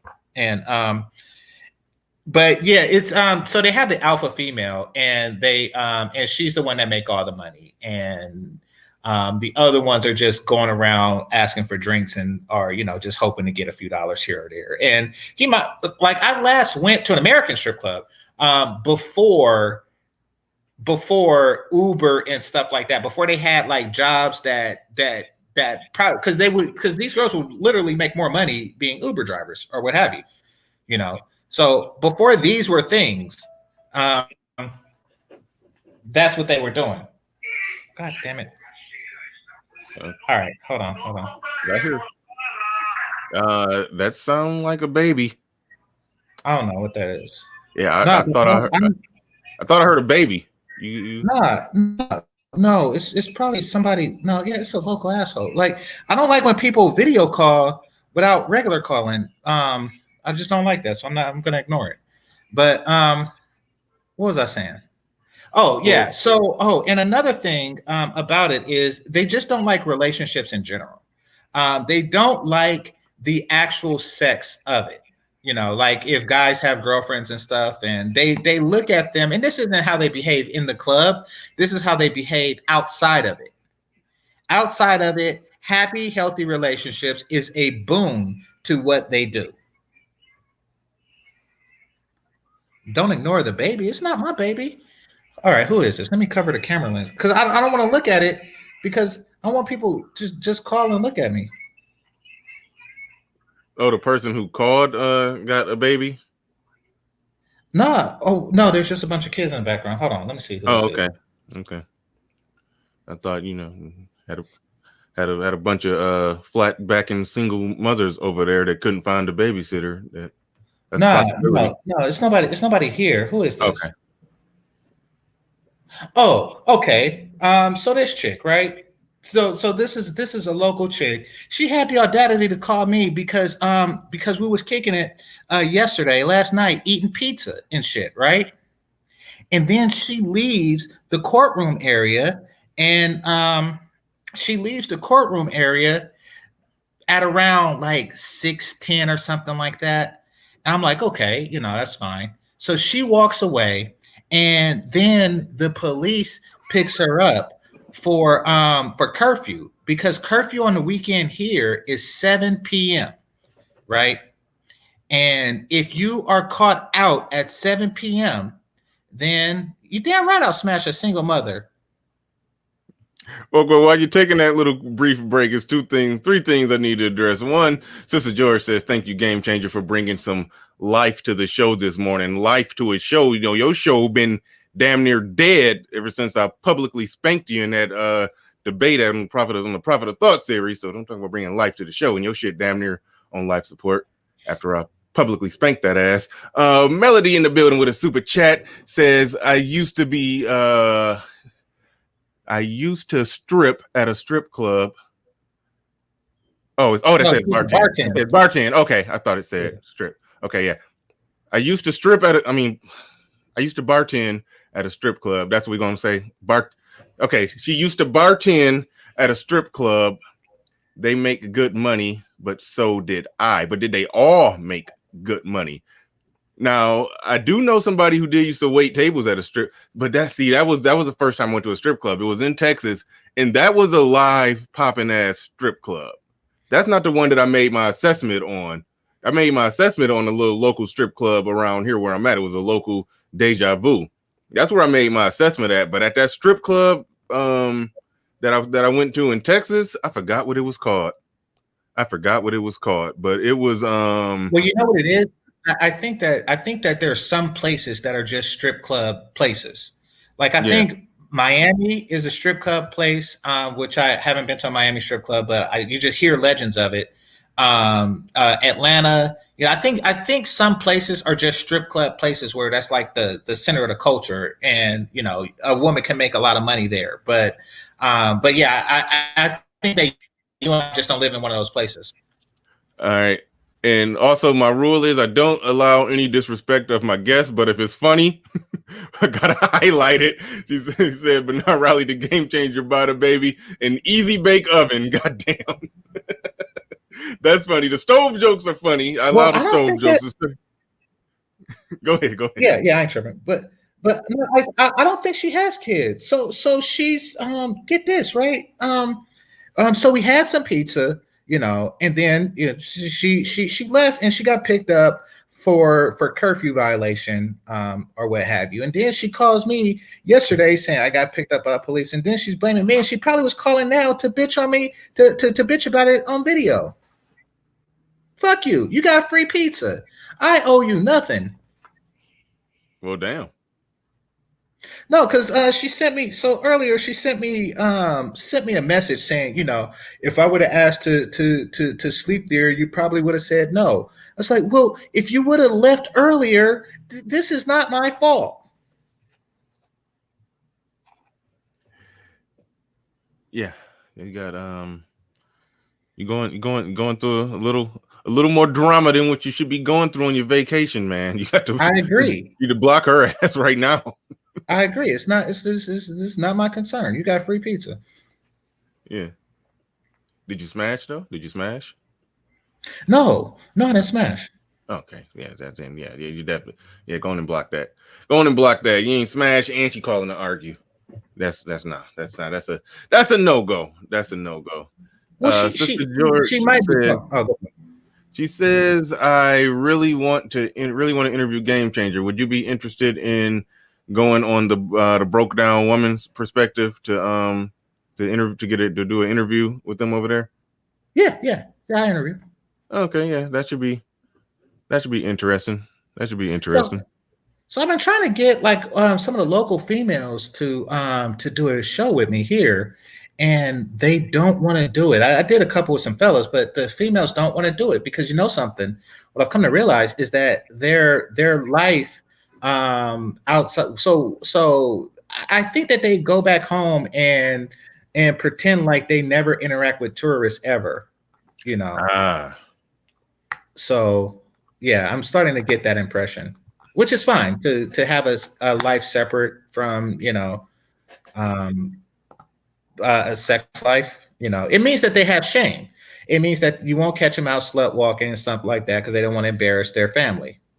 So they worry that something on the show could happen, and it'll be embarrassing. So it's hard. So what I'm saying is, and this is the people that's been asking me to interview some of the local women. It's hard. It's hard. Yeah, they want to do their thing with tourists in the basically do it in the dark, in the shadows, so to speak, and then come back to their home, with a little extra money that fell from the sky. The Lord gave it to them. Probably something like that. But Real Brother Radio. Go ahead.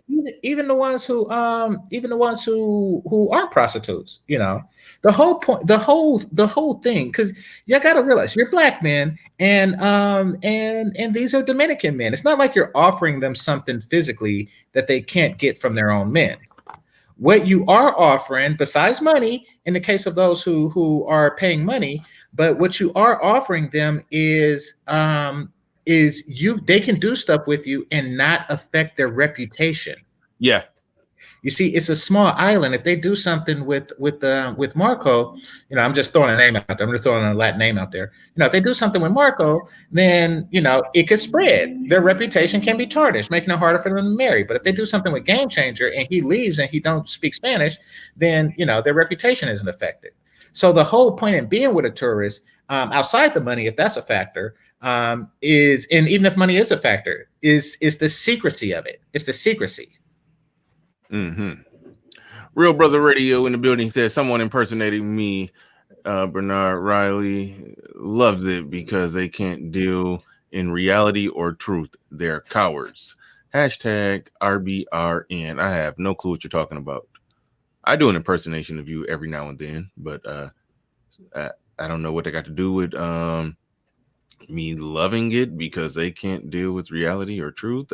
Don't know what you're talking about, but I do appreciate your super chat and everybody else who's supported the show in any way, shape, or form. If you just came in, hit the like button. So Shirley asked curfew. Yeah, out here, and I didn't notice when I took the trip. Out here, they have a curfew. It's 9 o'clock during the week, and it's 7 o'clock during the weekend. They have a curfew because of COVID, and they don't want people out, being socially close, like that. Now they do have certain night spots, but you got to be in the spot before 7 on the weekend or before 9 on the weekend. You have to be in it, and you can't walk back home. You have to take a cab. So the cab is technically safe. I mean, walking is technically safer COVID wise because especially if you're walking alone. Yeah, but if the club let out, a lot of people will walk, and then people, how people, gravitate like, oh, it's a crowd, and then more people come. Mm-hmm. Yeah. So hey, I don't fight the logic. I just go, because I was walking in the middle of the night. I was just taking a brisk walk for exercise, and yeah, they told me in Spanish to take your black ass home. So I took my black ass home. The cops. Did they really say take your black ass home? No, but I mean, you could just tell by the tone that it was Spanish for take your black ass home. I don't speak Spanish. But I could tell by the tone that they were saying take your black ass home. I don't want to spend, I don't want to spend part of my vacation in Dominican jail. So you have to take your black ass home. That's for damn sure. But Chief Rocka in the building. Thanks for the super sticker. Appreciate that. Did we cover everything you wanted to cover on the BMT in the building with a super sticker? Shout out to you. We'll be emailing you soon. Appreciate you. Appreciate the support. Did we talk about everything you wanted to talk about? Because I was going to open it up pretty soon. But did we cover everything you wanted to cover on the topic of does black man's culture is black man's culture really made to benefit black men? Yeah, we pretty much covered that, and the conclusion is black men learn to do something for yourself. Shout out to Complex Design. Do stuff for yourself. Don't be that dude to where you're looking at yourself and you notice that everything you're doing, including the way you walk, the way you talk, those shoes you wear, everything you're doing is for women. Complex Design, the reason why I shout him out is because, I mean, how many chicks is just getting moist off of go-karts and stuff like that? But that's what he likes to do. He's a mechanically inclined dude. He does stuff for himself. I mean, we'll be surprised that if black men really start just having their own extracurricular activity that doesn't really involve getting laid, how much we will find out about ourselves. Right on. And he likes to drink coffee, smoke weed, and walk around his garden, talking about what he's grown in his garden, which is I would assume a slightly rare activity for black men. So Exactly. Complex is somebody who's he's into what he's into, if that makes sense. Yeah. So,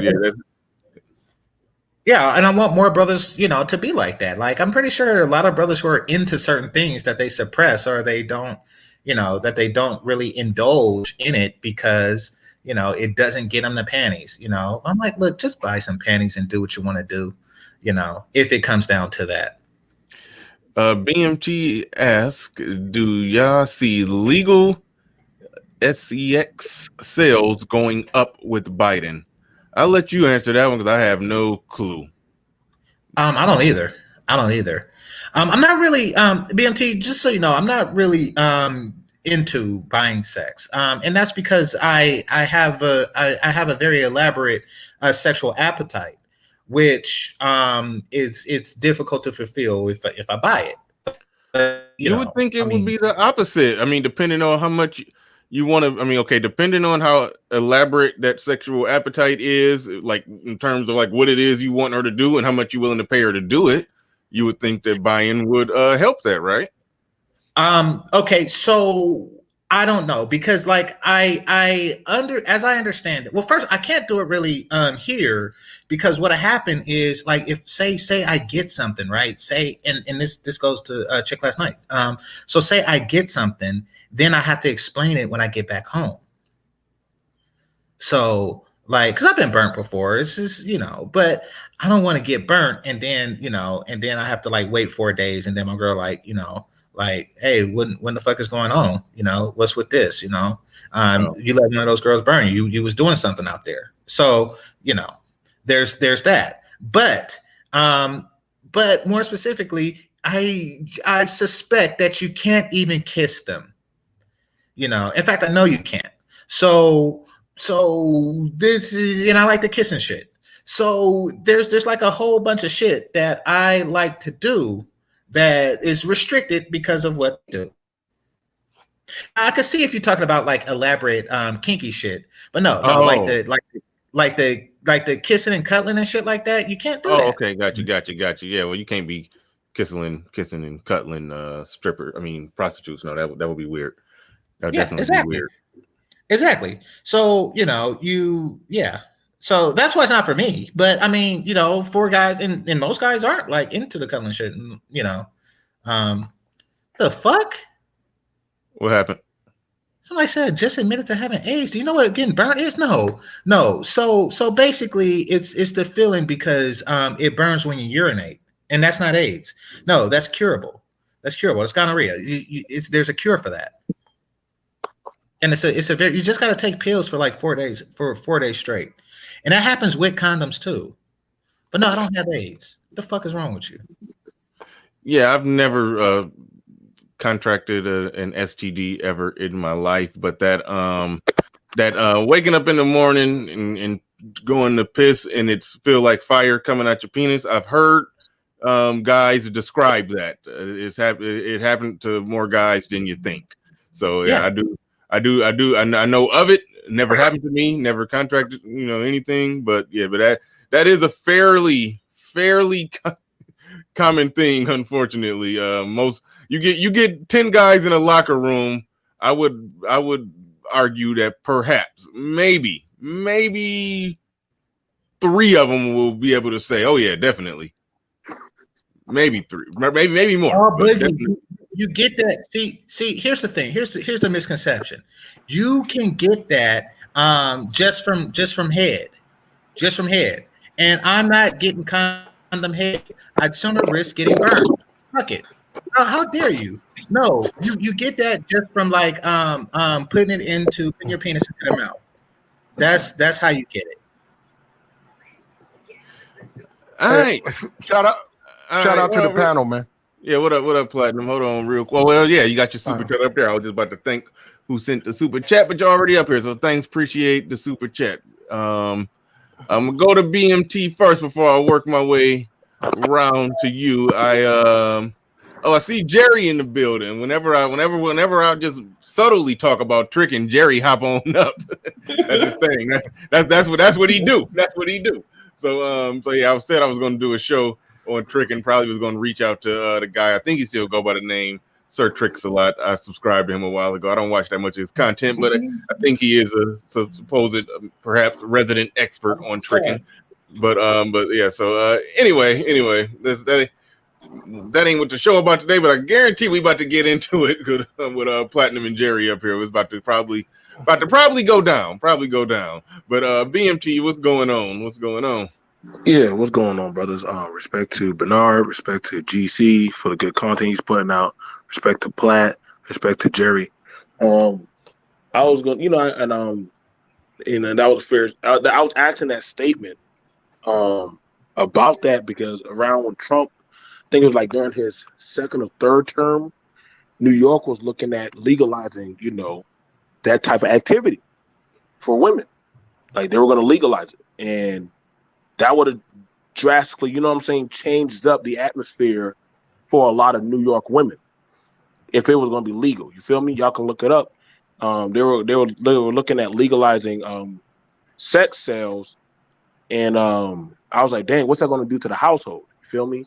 So I'm curious, especially with the new admin, and pretty much, do y'all feel that black men really have any type of hold to actually make black women want to? Because most other cultures have a hold to make their women want to attach to the culture. You feel me? I don't think black men, we really have anything tangible to hold our women to the culture. I was just trying to see what y'all felt about that. Describe what other men have tangible to hold women to a culture. Well, we can use like a Chinese man. The Chinese men, they have, they have banks, they have corporations, they have, they got a whole country. They got stuff, culture, pretty much, hey, you follow me, you fall under this household, you know what I'm saying? Pretty much you'll be okay. Okay, but one Chinese woman, I'm thinking we're talking about American Chinese people. That one Chinese woman, she's getting with a Chinese man who has a job. Unless he owns a bank, she isn't profiting from whatever bank owners make. She's profiting from whatever the one Chinese guy who has a better job than the average black man, better job than the average white man, albeit. But at the end of the day, he's just a man with a job who she has to judge on his merits and get with this man or not get with this man. You're speaking from it from a perspective that sounds like the universal collective hive mind of Asian women are submitting to the collective monolith of Asian men. And I don't see how in a free country it could actually, work like that. It only can work like that is if men put laws on the books that completely just got women damn near walking around with their head covered in sheets, and they just got to fall in line. Husband, the father is judge, jury, executioner in the house, and when he sells her to her husband, that husband becomes judge, jury, executioner. Right now, women are free and independent, can do whatever they want, and if they meet a man with a solid job who's willing to commit to her, then she needs to make a decision. Do I want to get with this man, or do I want to work my little call center job and be free? And I think a lot of black women choose to work the call center job and be free over, just getting with just that regular guy with a regular job working for somebody else, because that's what all other women are essentially with. No, that's fair to say, Bernard, but I would ask on this. Like, I've never seen an Asian woman channel talking about let's all go divest. That's their choice. What you choose, I don't care. That's your choice. But I've never seen them, if you, bash the shit out of their people. Like, I think because they're decent, but they do divest. They love white men. No. See, but they don't. Eastern Europe white man. But go ahead. No, I'm just saying. I just don't see them making America channels about it to throw it in their men's faces. You feel me? I don't. They're not assholes, but they do love white men. They get with white men. No. That's right. I've seen the Navy. I've seen how they are in the Navy with the Navy. So I'm saying, but I don't see the channels or the bashing or the disparaging of my men ain't shit kind of thing. Yeah, that part is true. And the best example I always give, I mean, Asian men are doing good to the point where, no pun intended, it is kind of a game changer. You look at the stats on what Asian men make. The average Asian woman getting with an Asian man she's doing well. I even broke down the stats of the average white woman getting with the average white man. It's like she's still kind of doing okay. The average Hispanic woman getting with the average Hispanic man, she's actually doing worse than the average black woman getting with the average black man, because the average Hispanic man make less. So when you talk about submitting to banks and this and that, I mean, I don't know. I mean, that always loses me in the conversation. Can I drop this nugget right here? I actually lived in Asia for a while. Well, no, he was. Oh, go ahead. I don't know if your experience in Asia will really, pinpoint anything on this conversation. I think what BMT is saying, and a lot of people say, a lot of black women say that, and a lot of black men have been recently saying it, an argument that sort of goes along the lines of, until we build Wakanda, we can expect them to act a damn fool. What I would argue, even if we built Wakanda would still need assembly line workers. So if the best man you could get is an assembly line worker right now, when we build Wakanda, you would still be with an assembly line worker. So if you can't act right now, you're not going to act right then. So it's really just a gaslighting argument that they make. That's where I've been at with that for a long time. It's a gaslighting argument. But as black men talking to other black men, yes, we do need to roll up our sleeves and build Wakanda any damn way. We do need to do that. We do need to own more small businesses. All that stuff we do need to do. But so in that context, that yes, you are right. Yeah, we are behind, and we do need to do better. I'm with you 100% on that one. Mr. Shane Vicious, black women do hold to the culture. The culture is centered around them. Yeah. Shout out to the breakdown the woman's perspective intro, where they highlighted the word culture and showed a picture of all women. They fell for it. God damn it! Shout out to SKC. Way to slip that in, and they green lighted it. I'm so glad they did it. I'm gonna clown them for that forever. But all right, all right, we're gonna go to Platinum real quick. We might get back on that BMT or Game Changer. You want to respond to anything that BMT was saying? Yeah, well, what you were saying about the small business portion, ever notice how it's all of a sudden sexy? Like small business ownership just all of a sudden out of nowhere became the sexiest thing ever. Like Beyonce was singing "I Need a Soldier," but all of a sudden it's small business owners. Like, I mean, before, if you owned a donut shop, you'd be like, "Ooh, you smell like donuts." Or if you owned a burger shop, it'll be like that Dave Chappelle skit when Calvin got a job, and the chick was like, nigga, you smell like French fries. Exactly. It's like, it's like if you own Jefferson's Cleaners, they'll be like, oh, you washing panties all day. It was always a shame associated with that, and now all of a sudden, y'all know there's no small business ownership. So basically what we're seeing as far as the tactic goes is highlight the person's weakness and say that that's why we're acting like this. The reason why we're fat, belligerent, and ugly is because small businesses. Now, if we were Asian, they'll say the reason why we're fat, belligerent, and ugly is because of small penises. So like no matter what, they're just going to highlight the thing that you're not reputedly for, just to have excuses on why they're doing the stuff that they want to do. I already read that super chat. Platinum, all right, go ahead. Go ahead. Go ahead. No, I want to add. No. From the Asian thing, what BMT was saying was, to me, in my opinion, it wasn't a question of divestment. It was like that was if it got a white guy, that was not a bad thing. It wasn't looked at as a bad thing. If they got a black guy, that was a bad thing. But the white guys and stuff, and the Eastern Europeans that were over there, they're welcome. It was no big deal. So it's like I'm saying that we black people don't have that situation where like that. It's a little bit different for us. But I'm just saying over there in that culture, they were very open to certain groups, but they did have issues with specifically black guys. So there were problems with that. So no, just so you have to always remember that when you say why they marry out so easy and and stuff like that, because they just don't have those issues. But I want to speak on the strip club. Now, to work in the strip club, you have to pay to work at the strip club, right? The woman. Mm-hmm. Okay, they have to make like $100. That's what's the payout Friday. It's 80. If you come Wednesday, it's 50. If you come Wednesday and Friday, they give you 20. So it's 80 for So and it varies, but they all make money because in the end, they all gonna get it outside the club if they can't, get it in the club. So they're hustlers, and so it does depend on the club, but they do make money. And from mine, I can't speak for the all strippers, but from what I saw, I seen plenty. I worked there. I seen plenty of relationships, kids in the car when they got dropped off, baby daddies, boyfriends, tricks, customers from the club. I saw plenty of that. There's a lot of relationships going on in there. Yeah.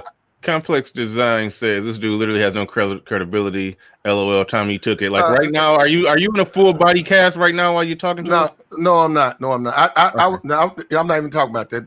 Tell him he should send you a super chat for that or whatever to speak on that. But at the end of the day, I don't know. I guess everybody's perception of Black culture is different, but I don't know what that. I have to know exactly what is Black culture. Well, what is it to you? Like, what would you say? And more to the men, what would you say is a cultural staple of a Black thing? Like when you think of a Black man, what cultural actions do you associate with him? I see a regular man. I mean, okay, let's be for real. Okay, sports, athletic, strong, aggressive. Perfect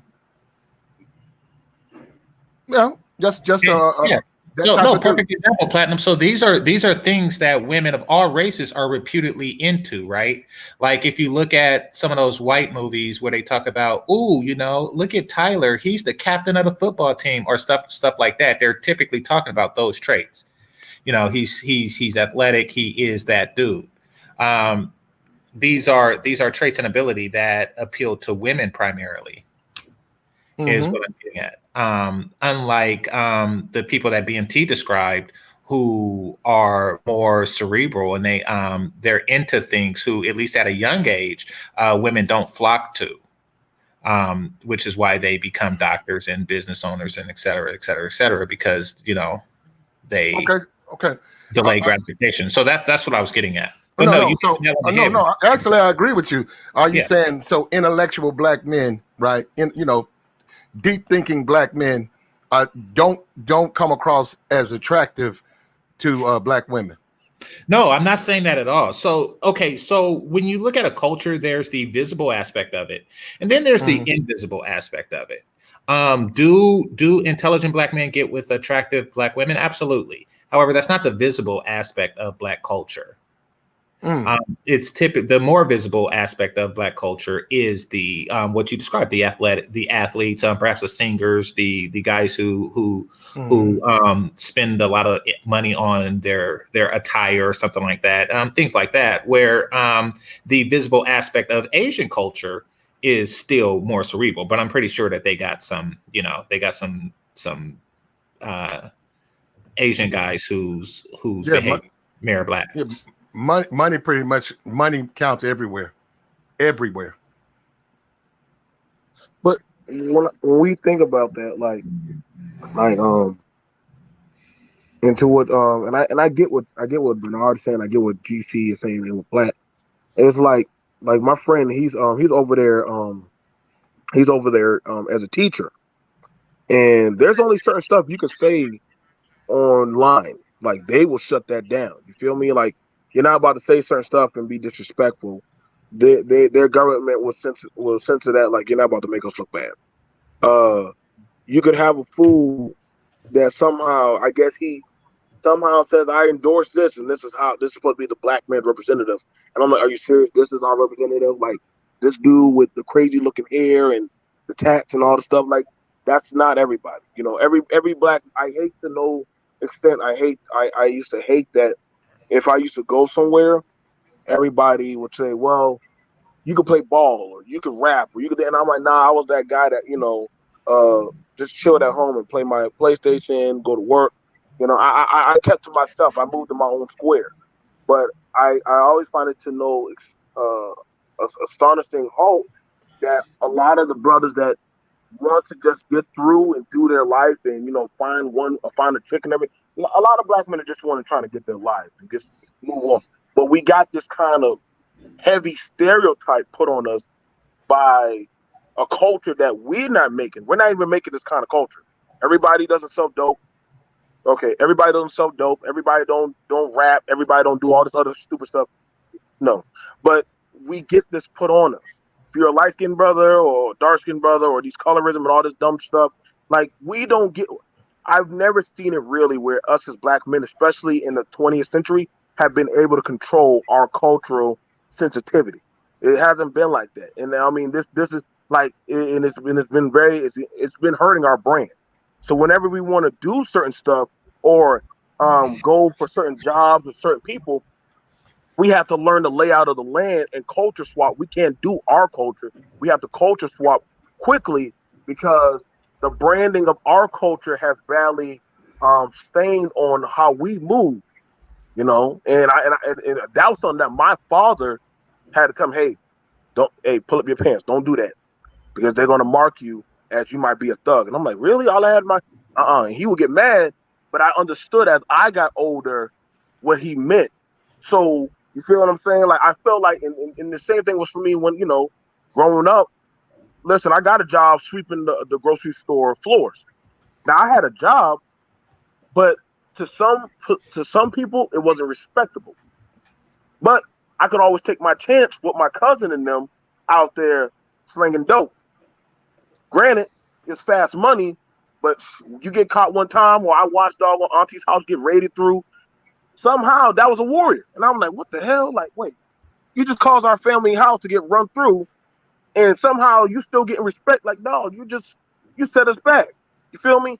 So I'm saying that, and I'm like, I've never seen, I hated to no end that we're the culture that will say free my N-word. Why are we doing it? Why are we saying free to people that are doing damage to our society or whatever? You get what I'm saying? Like that makes no sense to me. Yeah. So yeah, I mean, you're what Platinum was talking about was more of a positive aspect of the Black culture, the athleticism, and one that brothers who are not Nagagas, choose to perpetuate.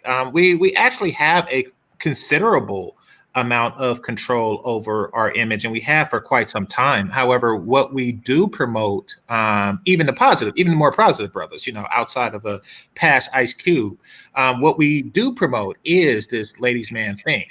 We sell ourselves to women as opposed to sell ourselves to ourselves. For example, Shaft would be a prime example of this. Shaft he's cool, he's suave, he's fly, he's Shaft. Can you dig it? And this is something that Black men want to put out to themselves. Now, I'm not saying that it's something particularly wrong with that. I'm just saying that it's a mindset. It shows like this is how we want to be seen as valuable to women, as opposed to perhaps valuable to society or valuable to oneself, or like at the same time that Shaft was promoting Black as just exceptionally charismatic and debonair. Asian men were promoting themselves as kung fu fighters and stuff like that, which women don't really say, "Oh, I want a kung fu fighter." Like it was more for self. It wasn't really more for what do the women want to see. It was more what do I want to show. Yeah. Well, I agree. Real quick, Platinum. Let me shout out Perfect Blackness in the building with a super chat. He says, to answer the question, no, the culture, such as it is, has been tailor-made for the benefit of our women, with air quotes, our women, to the exclusion of the Black men. I mean, to the exclusion of the men. Then he says, Black men unite. I think that's what he's meant to say there. But all right, thanks for the super chat. Appreciate that, Perfect Blackness. Appreciate your support. Go ahead, Platinum. You got it. No, I think there has been a cultural shift. I don't know exactly when, but With the boomers. no, I'm saying men are men are, you know, what you say, the concubines or whatever. The way men used to treat women, black women now in this modern age, they look at men that way. They're like, you know, they see men as mostly sex objects. They don't really see them beyond like the intellectual aspect. Now, yeah, obviously the strength they bring to the relationship, etc. But mostly that's what they're focused on. Mostly more the same chauvinistic way men used to look at women. And I can't put a particular year on it. I can't say it was the 50s or the 40s, but it's just switched up. It's clearly switched up. Do you like? Hold on, real quick. Do you like that? That black women just see black men as sex objects? It's the bone. Well, it's going to benefit a particular group of men, so that's why a lot of that money talk is easily is dismissed. You know, as far as the tricking and stuff, like giving women money for sex and stuff like that, which some dudes have to do, and we understand their perspective. Who does that benefit? You're saying you're happy being a bitch.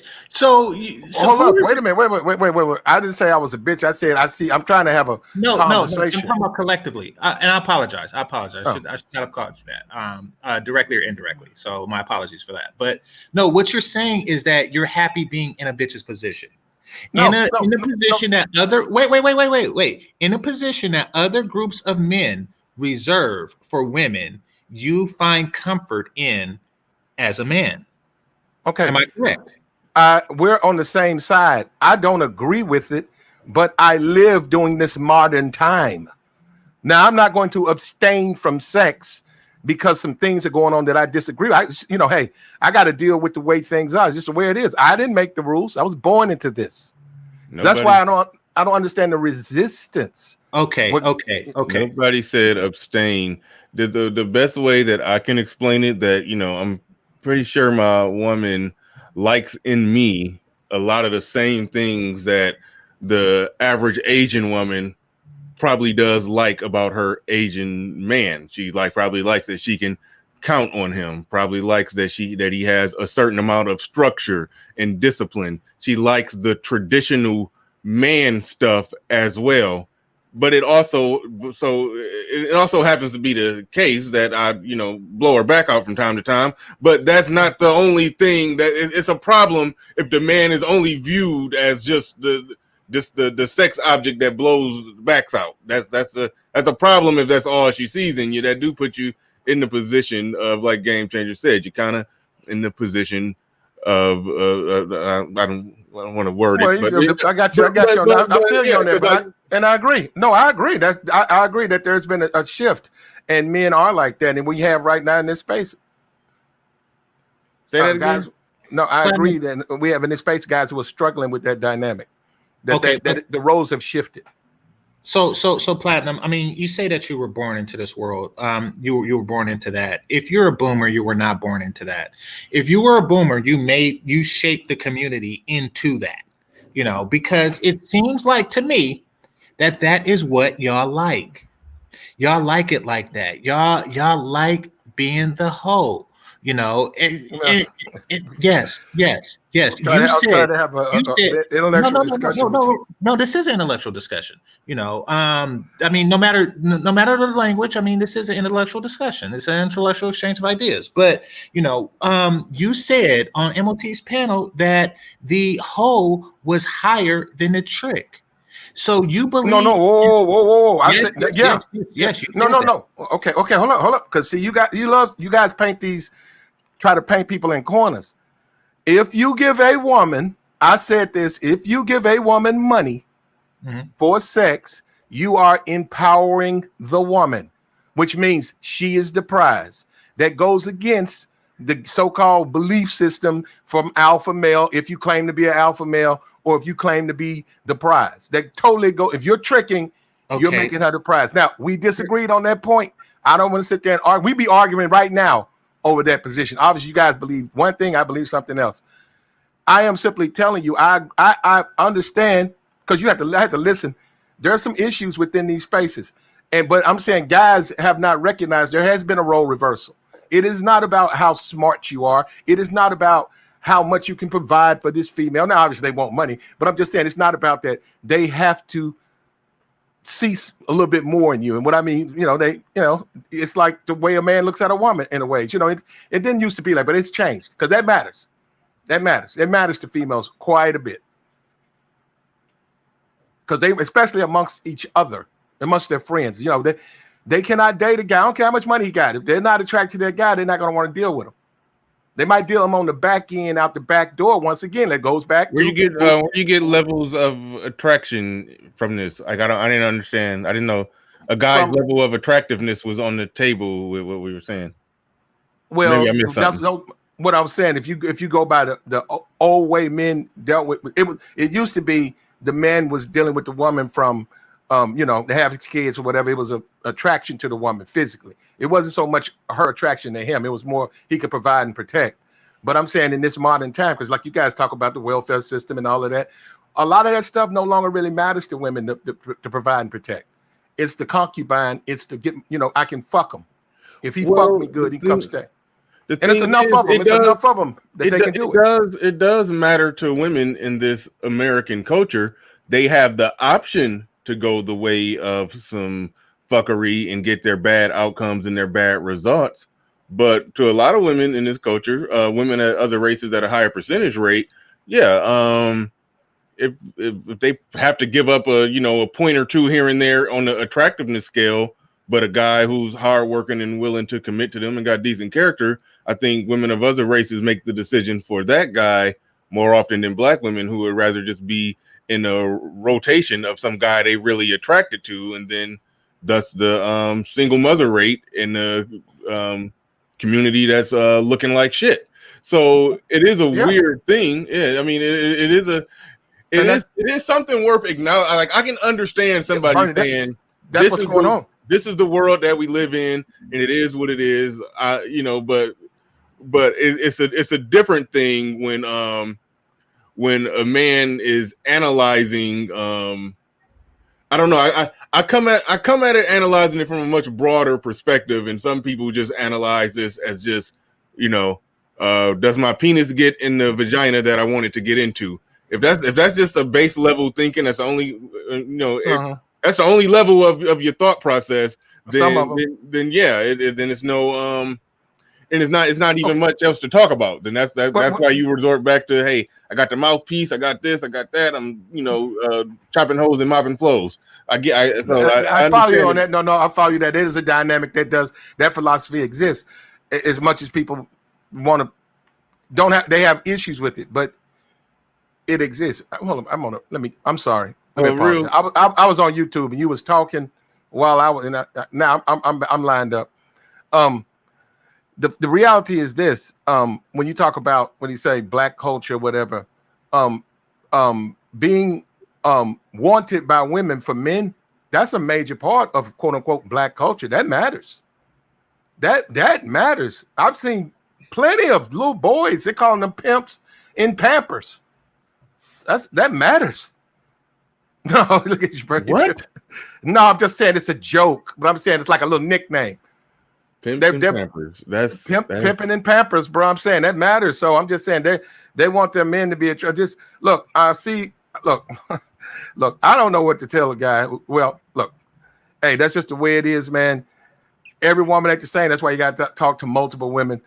You got dudes out here that's proud about their tricking. You got dudes out here that's publicly saying they're giving women money for sex. They're openly pushing that motive. So it's a lot of destruction in the black community. It ain't just coming from one side, bro. It's coming from a lot of sides. No, it's coming from your side. You see, this reverse thinking is very destructive.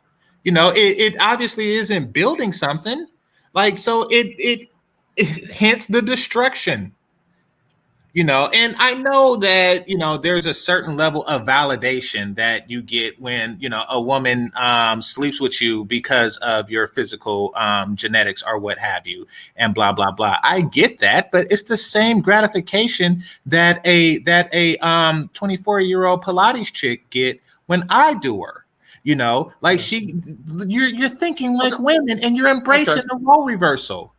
Okay. I refuse, to behave as a woman, even if it comes with the responsibilities of a man. Why? Because I know that is the downfall of society. you know.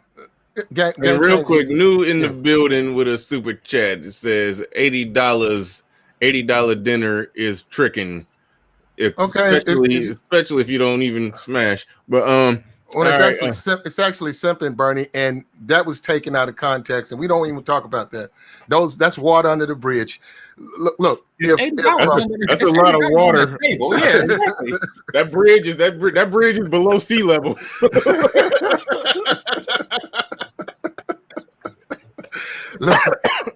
All right. Thanks for the super chat, New. I appreciate you. Let me ask you that. I'm gonna ask you, Bernie, because there's a disagreement, and I'm not. It's a waste of time asking Game Changer. I know his position. I'm asking you, Bernie, if you and a woman decide to spend some time together, right? Mm-hmm. A mutual exchange. She likes you. Y'all gonna have sex. If you introduce, say, $200 as an appreciation fee for her time and giving you the sex, are you not empowering that woman? Are you doing something for that woman that would lower your own value? I'd like to answer that one. Yeah, I'm divided on that. I mean, I'm not in that. I've never tricked, so okay. Well, not exact. Well, it's some nuance, but I don't know. I'm past the Game Changer. I gotta think on that one. Yeah, go ahead. Pass it to me. Pass it to me. Yeah. The answer to that question is absolutely. Absolutely, okay. You are empowering her to be a woman. That is the difference.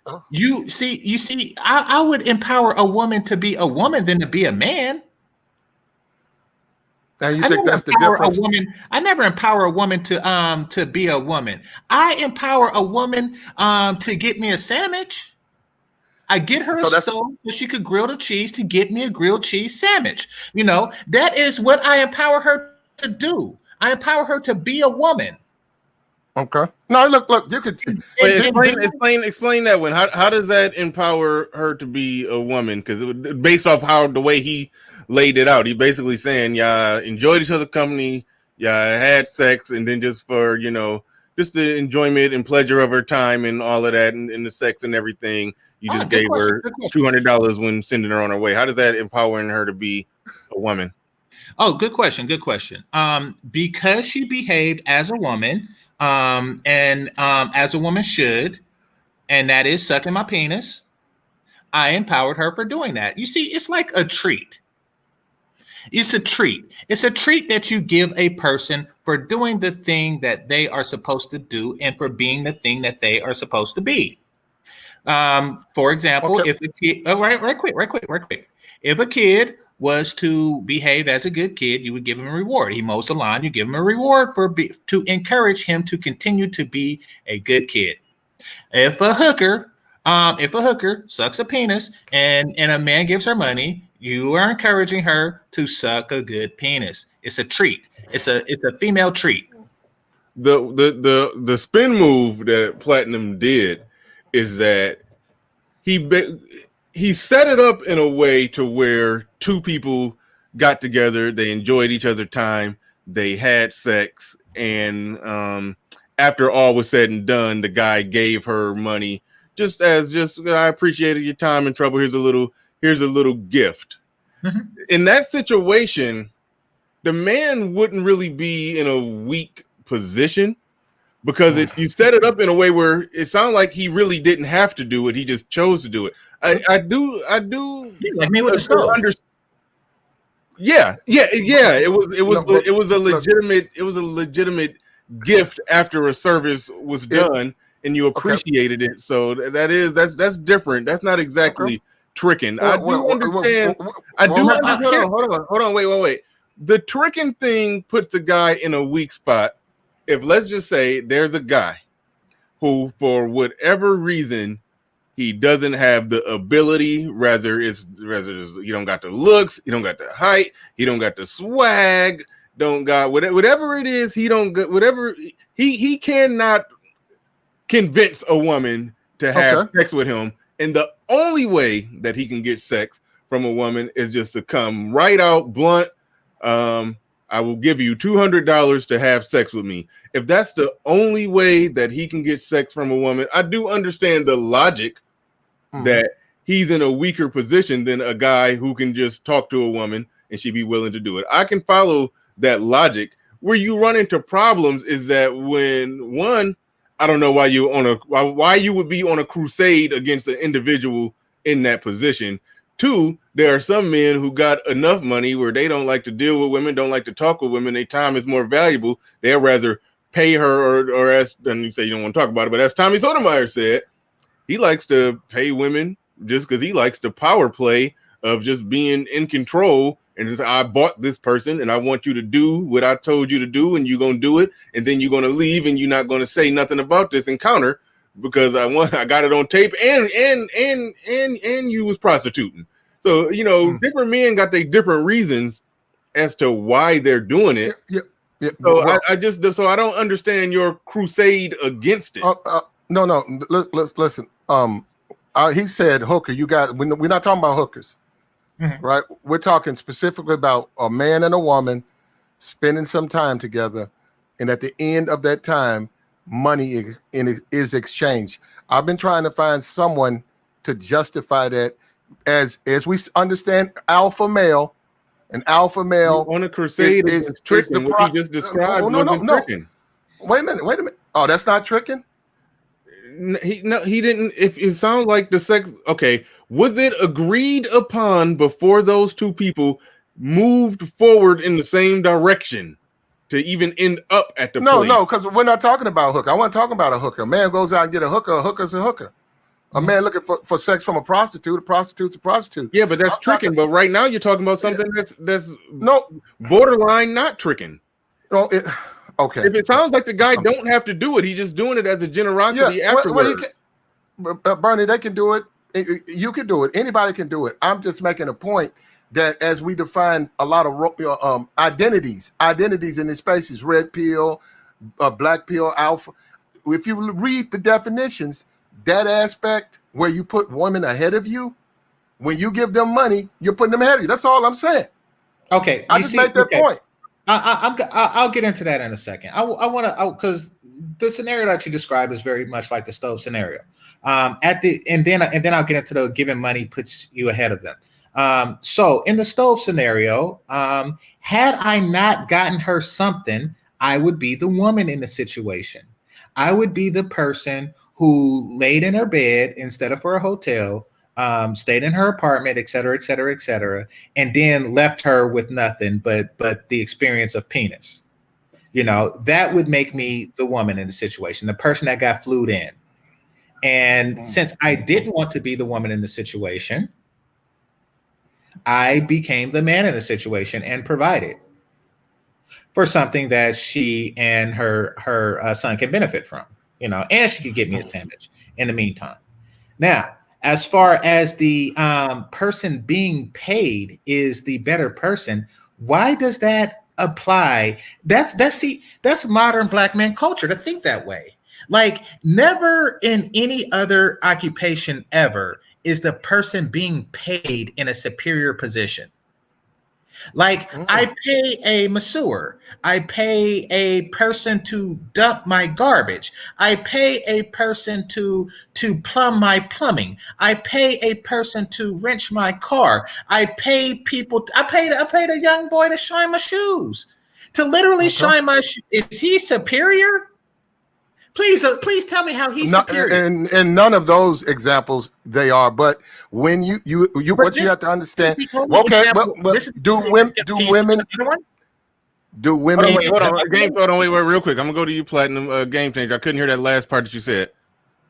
No, I was just saying. Can you think of another one? Can you think of an example where the person who is paying a person, kind of like my job pays me to develop software, but I am not superior to them? Can you think of another situation where the payer is inferior to the payee? Because if you can, it seems like some individual cultural crap that you made up. I didn't make it up. Okay, the problem would be this: do women derive pleasure from sex? Is that a yes or a no? Are there women who I like my job. I like my job too. Wait a minute. Are there women willing to suck you off for free. I mean, on that, I don't know, but I know they do that for free to men. Okay. Yeah. Now, Well, you got. Wait, right quick. I like my job. LeBron James played basketball for free too. Does that mean that he's worse than John Sterling? I mean, the logic only applies to this particular area, and it only applies to this particular area because it's some black man crap. It's something that was injected into the culture. Yes, it is. It's something that was injected into the culture. Wait, you say no, it's not. Do any other men view the world that way? You know what, Game Changer, you're right. They are different. So now you're right. Other men are different. They don't. Yeah. The tricking just doesn't have there's no hang-ups with it. And matter of fact, they're very quick to do it. Then why should it be a problem for a black man? Okay, well, hold on. Let me ask this question. Why do you think they're quick to do it? Why do they? I'm trying to think of why. I just think they don't have no problem doing it. I know. I've seen a lot of them do it without any issue. I've been in Vegas, and young white dudes hopping in that cab. I want a massage. You want a massage? I'm like, these dudes like 21, 22. Fuck you talking about a massage, dude? They're at a club down the street. I mean, it's none of my business. I'm just saying I've observed it. You have to wait on cabs, I can see if you're 65, and you're going to go get you a massage in Vegas or whatever, that's you 65. These are young men. You can't understand how somebody just grabbing, I don't know what the going rate is. Let's just say 100. I was going to say $140. You don't see how them paying $140 up front in Vegas for some guaranteed sex. Get it done, get it over with, enjoy it, and it's done and over with versus them going out, paying to get in the club, buying drinks. They partying, they having a good time. They hollering at chicks and they doing all of that. Probably the bar tab probably don't run up to $140, even though it can. But on a night out, a guy is liable to spend $100 easy on a night out for the possibility of mouthpiecing their way into some sex. I can see how a guy on vacation is just like, hey, I'm about to go on and get this sex, pay for this sex at 5 p.m. and still hit the club. Like, I don't see what's the big deal and why you just I'm not rallying against tricking. It's I don't know. It's like you going to war against it. It's not really a big thing. It's not. I'm just simply pointing out the hypocrisy of red pill and all of these different categories and how I'm going my own way and stuff. It's like, what you don't deal with women, which I know that's not true. That's all. Look, I know that. Bernie, if tricking dried up, I don't know what our economy might crash. I mean, there's a lot of tricks out here. So I'm not. I was tricking out red pill. I mean, this is red pill, damn near black pill. When you just get to a point where you like a hoe is a hoe, they all hoes, and I ain't even about to put my heart, no feelings, no potential emotions. It's about to be a business transaction. Money on the table, bend over. I'm done. I'm gonna treat you just like the whore that I know you are. That is some deep, dark black pill shit, if anything. So you can't even try to say that it's not red pill to be tricking. Keep in mind, you're talking to a non-trick, but I don't understand the logic. Now wait a minute, Bernie, you don't trick, right? By choice, right? I'm not saying you would. No, wait a minute. Okay, I heard you guys. I just want to ask. You don't do it, right? You do not do it, right? You talking to me? Yes. Yeah. No, I don't. Okay, so even if there was an opportunity where some woman that you found extremely attractive, she made the offer, you would be a no because you don't get down like that. Ain't the way you move. Oh no, I don't have a moral thing against it. Look, okay, let's just say I'm just gonna throw a familiar name out there, name and face we all know. If Rihanna or her doppelganger just knocked on my door and $200. Probably I would. Okay. So I don't have a moral thing against it. I just I just don't do it. But so I don't understand how somebody who don't do it is just going to war with the concept of it. I don't understand. I just don't. That's what I don't get. It's to me, guys who don't want to go out there and deal with the women the way all the other races deal with the women. Now, you do have the tricks out there too, but they got their players. And I've seen Australian players. I've seen Hawaiian players. I've seen players from all races, and they don't trick. I'm saying they don't even buy a drink, and they still get pussy. They still get women. And I'm saying if you deal with them, if you deal with women like that, it's a little bit different. And men here can, people can do what they want to do. I'm not trying to stop it. I'm just trying to have a discussion because I'm trying to learn too. Because maybe you can teach me where I'm going wrong. Because it's like, well, I don't trick. I don't want to trick. Okay, I could teach you where you're going. Hold on, real quick. Hold your thought, Game Changer. A Perfect Black is in the building. He said this both sides idea is just asinine, especially given the data. Black female fuckery is destroying the community far more than black men. Not even close. Right on. Thanks for the super chat. Appreciate that, Mr. Chain. Bitch is in the building. He says they are realist. All relationships are transactional. Thank you for the super chat. I appreciate that. And also, hold on, I saw a comment. It wasn't super chatted, but it was more or less on point. God damn it, where did it go? Damn it. Hold on. I'm gonna find it. Yeah, GA boy. That's what I was trying to find. I can't find it to highlight it, but yeah, he was like, I'm giving Riri 200 also, and I'm going to tip her an extra 50. Yeah. You talking about the one? The one Rihanna. The one that was dating the billionaire.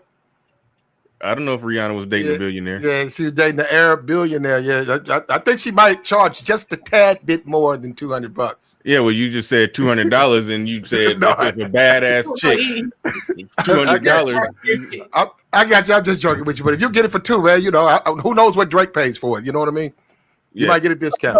And Melody, I apologize for missing your super chat. I appreciate that. Appreciate all your support. You've been a big supporter, dropping the super chats on me. I can't find it, and it is gone and lost forever. Thank you for that. I'm not. Go ahead. No, wait, Game Changer was about to get something in. Go ahead, Game Changer. You were saying what you're doing wrong and what can we school you on? See, what you're doing wrong is you don't understand the social hierarchy, or perhaps you do, and you're trying to create a social hierarchy outside of the existing one, or you're trying to sustain the social hierarchy that exists in the Black dynamic, which is outside of the more functioning ones. But you see, okay, because you're talking about who is more dignified in a situation. So let's give 2 examples, right? A guy walks into Burger King, he wants a number 5, and he gives them $6.99, and he gets, and they give him a number 5, right? And then that's one scenario. And then in the second scenario, a guy walks into Burger King and he says, "I want a number 5," and and the Burger King employee says, "Okay, that will be $6.99." And the guy says, "Oh, nah, baby, I shouldn't have to pay for that. But you're looking kind of nice. You're looking kind of good. You see my shoes, you see my chain, you see my clothes, you see my shoes. You see the way I carry myself. You see my swag. Why don't you just go ahead and give me them burgers for free?" And then she says, "Well, I don't see you dance." And then he just started dancing, right? And then she said, "Oh no, I want to see. Do you have a 6-pack?" And then he just starts stripping.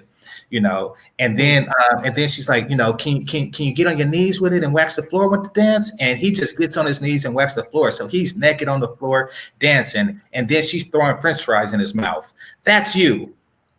That's you. That's not me, bro. I don't know what you're saying. And you are saying I'm eating for free and you just paid. That is your outlook on the social hierarchy. Look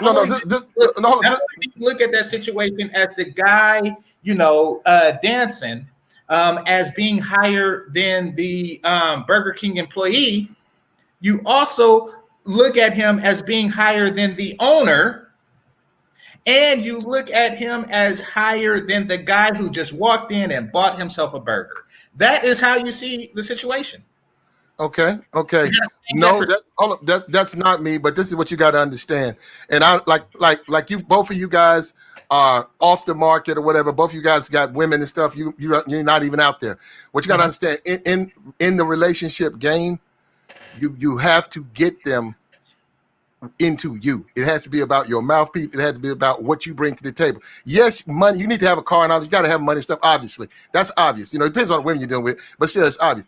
But if you out there tricking, now this is what, because sometimes I forget who I'm talking to. You know, guys ain't been to a club in 10 years. If you're out there tricking, that's just not a positive light. Now, are you gonna pull some chicks that's out there doing that? Yeah, it's gonna get back that you're a trick, and that's not a good rep. You know, they're gonna be like, well, he got to pay for it. You must be a bitch ass nigga. Because it's like, why can you? I fucked her for free, bro. She was my girlfriend for 6 months. I've seen, look, bro, we're all men. You've seen it. I've seen dudes get fronted in, you know, over, you know, that's my ex, you know, why you got the trick on him, you know, shit like that. I'm just saying it's a big deal. Now, like I said, you guys, we come from different places, different parts of the world. Out here, it matters. You don't want to be defined as a trick. I didn't say you can't do it. I just said it's not a good look. You know, what you do on the back end, behind, you know, that's something you keep quiet. And I wasn't born yesterday. I'm not trying to say people don't do it. We know they do it. Guys, right now as we speak, guys are sending money, cash apping women right now, tricking, or on OnlyFans. Like no, well, I had business over there, but I'm just saying, as far as look, you straight talking about OnlyFans. You'd be like, man, they showing more pussy on Twitter than what they do on their OnlyFans page. When you become a member of their OnlyFans page, I know I'm full. You're paying an OnlyFans subscription and disappointed in the amount of pussy they showing. No. Check this out. I'm very knowledgeable of OnlyFans and IG and back. I know all about that stuff. Why wouldn't I know about it? I have to know about it because you're paying a subscription. I know. You must have been listening to the late night show. Yeah, I told them the guys were coming on because put his own OnlyFans up there or whatever. So I mean, I know about it. I know about it. Hold on. If you go into a woman's OnlyFans and you paying a subscription, you tricking on some pussy that you're not even going to get. It's simping. It's simple because we need to define the tricking is actually getting something in return. If you ain't getting nothing in return, that means you lowered. Hold on. That means you lowered than the trick. Hold on. You lowered than the trick that you're criticizing because the trick is at least getting something. How would an admitted simp going to be on a crusade against tricks? Okay, here you go. Now you said simp. They have all types. Wait a minute. I'm done. They have all types of free subscriptions on OnlyFans. You don't have to give them nothing. You guys see what I'm saying? You guys so quick to insult and criticize. We're trying to have a adult conversation. I'm always the one that's being okay. But that's cool. But hold on, check this out. You can go over there right now, Game Changer. Matter of fact, I can send you at least 14 free subscriptions. And I'm talking about subscriptions where you actually got access to all her content. She just wants more people hoping that you'll go ahead and subscribe with your credit card so that you see more in the future. Now, me, I'm a different type of dude. If a chick want to put all that shit out there like that, I go over there and click on it. I flip through a couple of pages of that shit. No harm, no foul. You know what I'm saying? I don't have to put no numbers and give that bitch no money. Yo guys be tripping though. I want to know how they get down over there. I want to know how they move it. I seen chicks over there busting off. I seen chicks over there messing around, wasting time. Yeah, I was under the impression, and you de facto admitted that you have paid for some OnlyFans subscription. Wait a minute, hold up, burn. I have to watch my comments because you guys will say something I said a year ago, 5 months ago. Look, to move the conversation forward, I don't want to argue that issue. But yeah, I am very familiar with OnlyFans, and but at the end of the day, it's not what you're trying to criticize me. No, right. I have dealt with OnlyFans. I have been back pages. I've dealt with Arrow, all of those different websites. I'm familiar with them. I understand the dynamic. I understand what's going on in the relationships, interaction between men and women. I'm just simply saying, guys who get down like that, that's simping. You can go on IG. You can go on IG right now. You got women who go live on their IG, and I've been in the rooms and guys are sending them cash apps. She's like, hey, I'm finna close my room down. Y'all, in 5 minutes until somebody send me $100. It's 200, 300 guys in there. Somebody send 100. She'll stay longer. And, she'll talk to the guy back, ask me a question, They do that all the time. So I'm saying, I just go there and just listen to it, see what's going on. What is up with I've never I've 14. never tricked, but I'm familiar with tricking. I've dealt with some prostitutes, but I don't trick. But that's all. I've dealt with some hookers, but I ain't no trick. Oh, you're talking about that? Talking about me? We're not talking about no.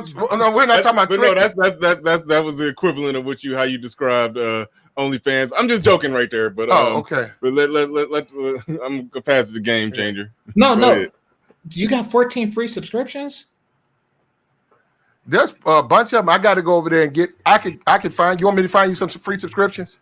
No. Platinum. It sounds like you're the guy who gives your credit card number to get it free for what, like 2 business days, but you make sure you cancel at the 47th hour so you don't get so it don't hit your account, and then you come back in with a different email and a different credit card and get another 2 more days. You got 14 credit cards. I'm gonna say this right now. You got 14 credit cards. If you become familiar with this stuff, that's what I'm saying. There are women on Facebook that'll say, "Hey, join my OnlyFans. It's free for 30 days." You click on the link. It's nothing to do with no credit card. You have to subscribe. It kicks you out. It'll unsubscribe. You didn't subscribe. It'll just say you've accessed because it's free. How do I know about it? I know the women, and I know them from just living. So I say, "Hey, I click on it. Why not?" So all of a sudden I try to bring some information of that part of reality, and I'm all of a sudden I'm the simp now.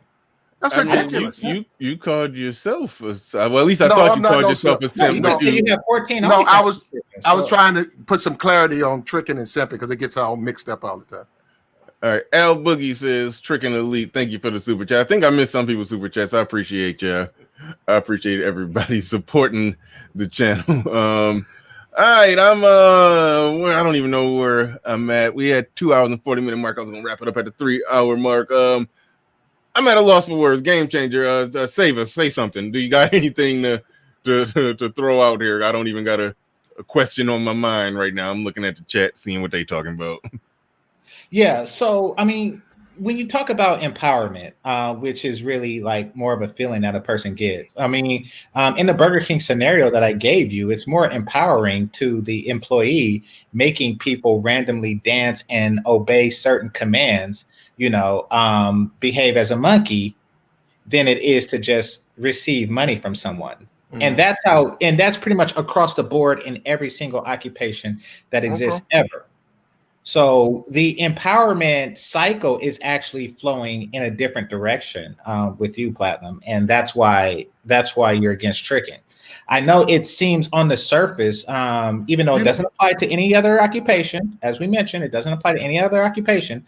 On the surface, it does seem like you are in a power position when you receive money from somebody for a service that they probably could get themselves. But it doesn't apply to anything else for a reason. I'll give you a quick story. So years ago, right, I'm driving along. I had a dent in my car. And there was a young Mexican man. And, well, I guess we both were young. But he said that he can fix the dent in my car for X amount of money. Now, he was in the car with a older woman and a little girl, maybe like 7, 8 years old, right? And the woman was like 70, 80. And we pulled over to the park. He said he had his tools on him, so he can do it. Now, this is where it gets interesting, and this shows how they still have an established patriarchy. I'll just call her the grandmother, and I'll call the little girl the daughter, even though he seemed like too young to be her father. But I'll just say the grandmother said to the little girl to go play. And she said that at the time that I was to hand him money because she did not want her to see me give him money, because that would, in the little girl's eyes, that would put him in an inferior position to me. Okay. Now, I didn't even see it that way because I come from a different culture, but the grandmother in this scenario told the little girl to go off and play in the park, so she didn't have to witness this transaction. Because, in most every other culture, the receiver is the one who is working, even in a temporary capacity, as a servant to the giver in the money. In fact, that's what it really means. It's better to give than receive.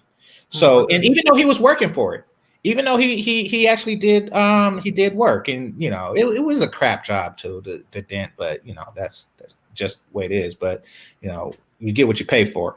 But even though you know he worked for it, he pulled the dent, you know, that was the case. And I think that reverse thinking that you have, Platinum, is that you know is that he should have said he gave me money, so he's lesser, and you know, but that's the way.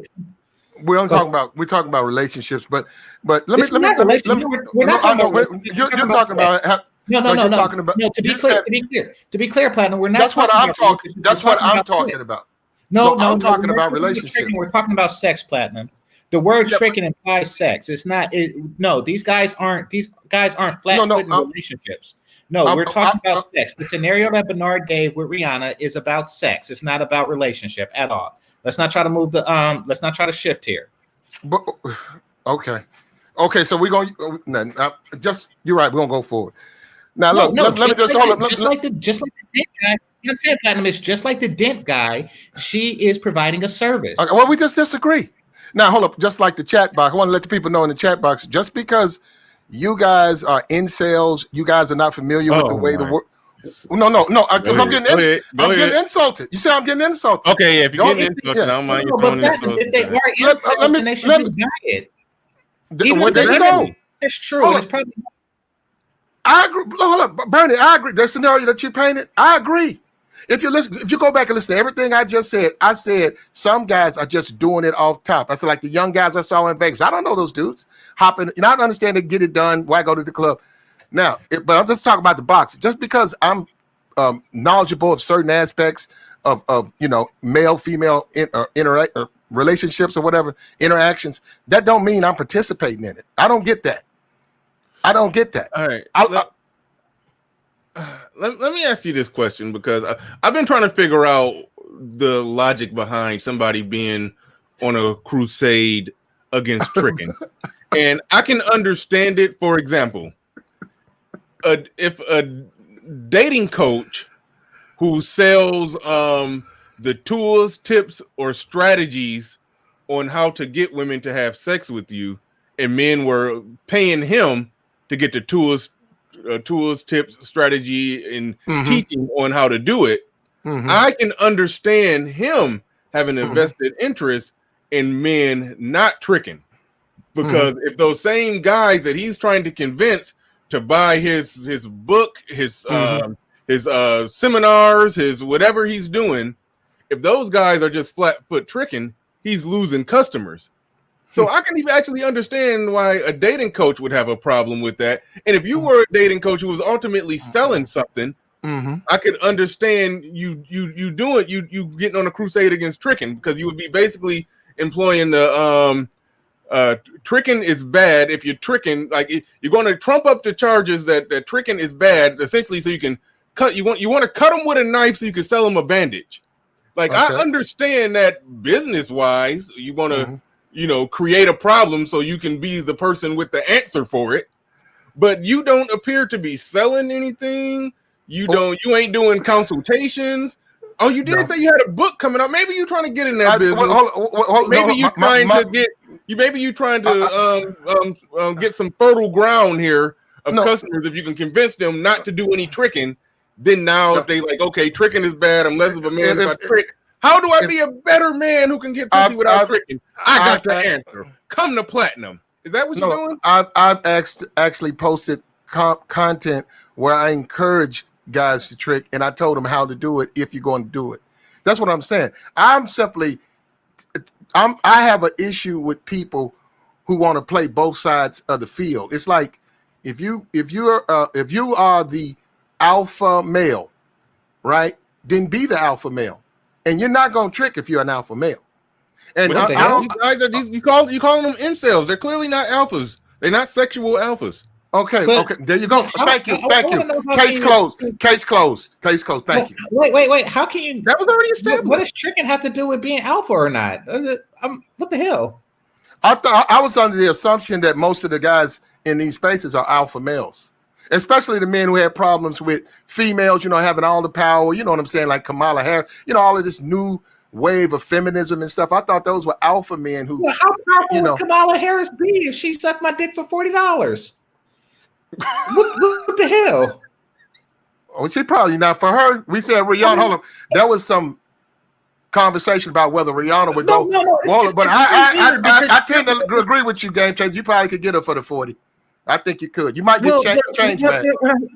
What I'm saying is you're talking as if a hoe is such this powerful entity, and then you bring up a woman who's not a hoe. At least not that I'm aware of. Okay, all right. I said, all right. You're right. No, you know what? It's me. That's yes, it is. It definitely is. There you go. You say that you. But you no, say that you're not. If you're alpha, the women got to fuck with you, man. You can't use the money. Now, I'm not saying you don't have money. I'm not saying you don't have a good job, lots of money, a big old bag of money. We can go on IG, look at these rappers, worth 26 million. What's this dude, Quavo? 26 million. He's 28, 29. He's worth $28 million, right? So, and he spends a lot of his money. He just bought his girlfriend a Birkin bag. Them things start at $150,000. You know what I'm saying? He's spending that money. It sounds like that you like kind of rejoiced when I said that he's an alpha. What'd you say? My bad, Bernard. Well, no, I was just about to point out. It sounded like Platinum. No, I'm just saying. You're saying that he's an alpha. I don't know. I don't listen. No, I'm not. I don't think he's familiar with any of these things, these labels. I don't know enough about him to try to put a configuration on what kind of dude he is. I know he's a rapper, but I don't know enough about him. I don't know if he's from the suburbs. I don't know if that's just the way he's always been a generous dude. I do wonder why he's tricking though. If I could ask, I really would love to get an answer on that. Well, I don't. Okay, go for it, Bernard. Yeah, I'm just trying to figure out, Platinum. Why did it seem like you kind of rejoiced when I said, well, yeah, most of these guys, if that's especially if they're incels like you call them, I don't think they're incels. I think they're probably just regular average guys who get some regular average pussy from time to time, but not knocking it out the park, because most guys aren't knocking it out the park like that, and that by definition wouldn't make them a sexual alpha. And you was like, right, okay, thank you. It's like, but why so it's like the part of your crusade against tricking. You want to convince these guys that they're not alphas, but anybody who talk about the concept of alpha males, if they normally put it at somewhere around maybe 5% of men are just actual total alpha males. So you're trying to convince. Okay, it's like you're trying to convince people of something that none of them really claim to be. The guys who talking about they alpha, a lot of them they either got channels talking about how alpha they are, and they have followers in their chat talking about how alpha they are. Most guys have a healthy understanding that, they regular dudes that do okay out there with the ladies, and that's that. So why is this a big deal to convince them that they're not alphas? First of all, it's not a big deal. And Bernie, guys can learn a lot from these spaces. They can learn a lot. So, and you don't have to be a incel, and you don't have to be a beta, and you can actually get women without giving them money. You can. Now what I do is I walk on eggshells because I understand what I'm dealing with and who I'm talking to. I don't want to step on any toes. Guys want to trick, and then they're gonna justify the trick. I know they're gonna justify it. It's not gonna matter. They're gonna justify the trick. That's them. It's a just thing. It's a what? It's a just thing. Listen, just because I buy some fish, that doesn't mean I can't fish. Just because I buy a burger or I buy some barbecue, it doesn't mean that I can't barbecue. It doesn't. It just means that I would rather not at that particular time.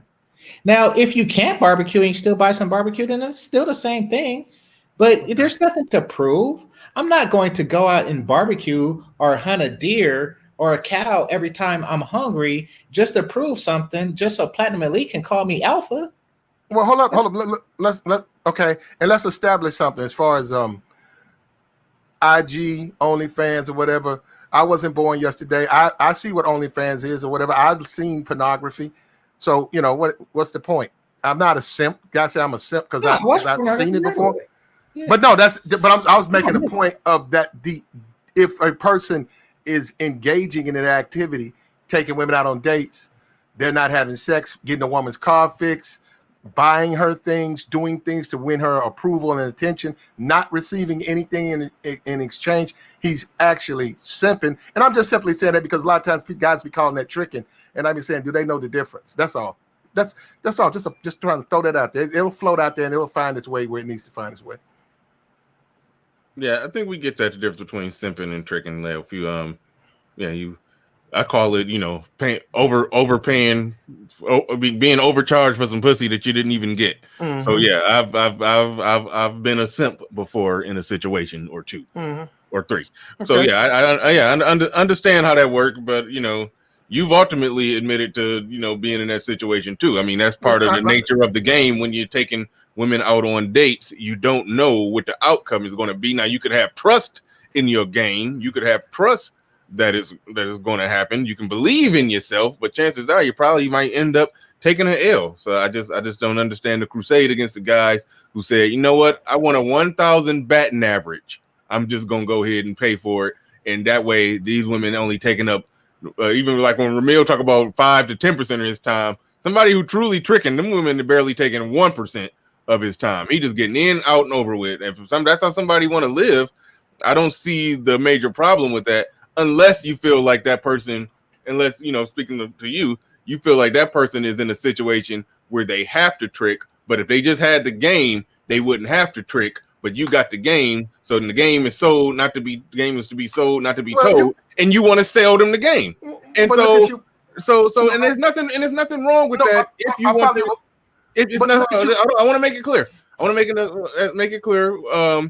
One man to another. I'm a businessman. I got some stuff to do. Right when I get off here, I'm about to go make some sales to I'm about to go make some money as soon as I get up off of here. And I made a little money while I was on here. So one businessman to another, I get it. If it's your business that you want to sell the game, that's what you're doing. But I don't know about going on a major crusade against tricking in the black manosphere, so you could try to sell them. I don't. I'm not doing. No, hold up. I follow you on that, and no, I'm not. No, I'm not, because people gonna do what they want to do. But just like you, don't you have an ex? Don't you have an ex-wife? Yeah.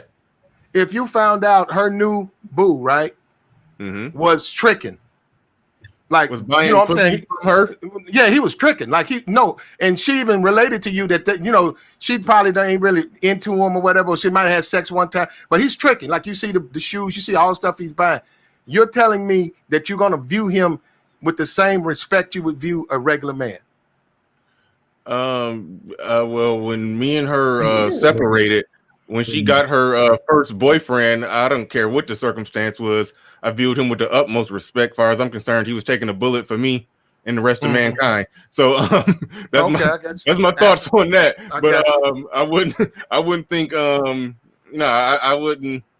I would just view it. I would view it as just bare minimum weird, kind of. But not nothing too major. If that's the type of dude he is, that if he dealing with a woman, he's spoiling her with stuff, then that's just what he got to do. I mean, that's just what he chooses to do.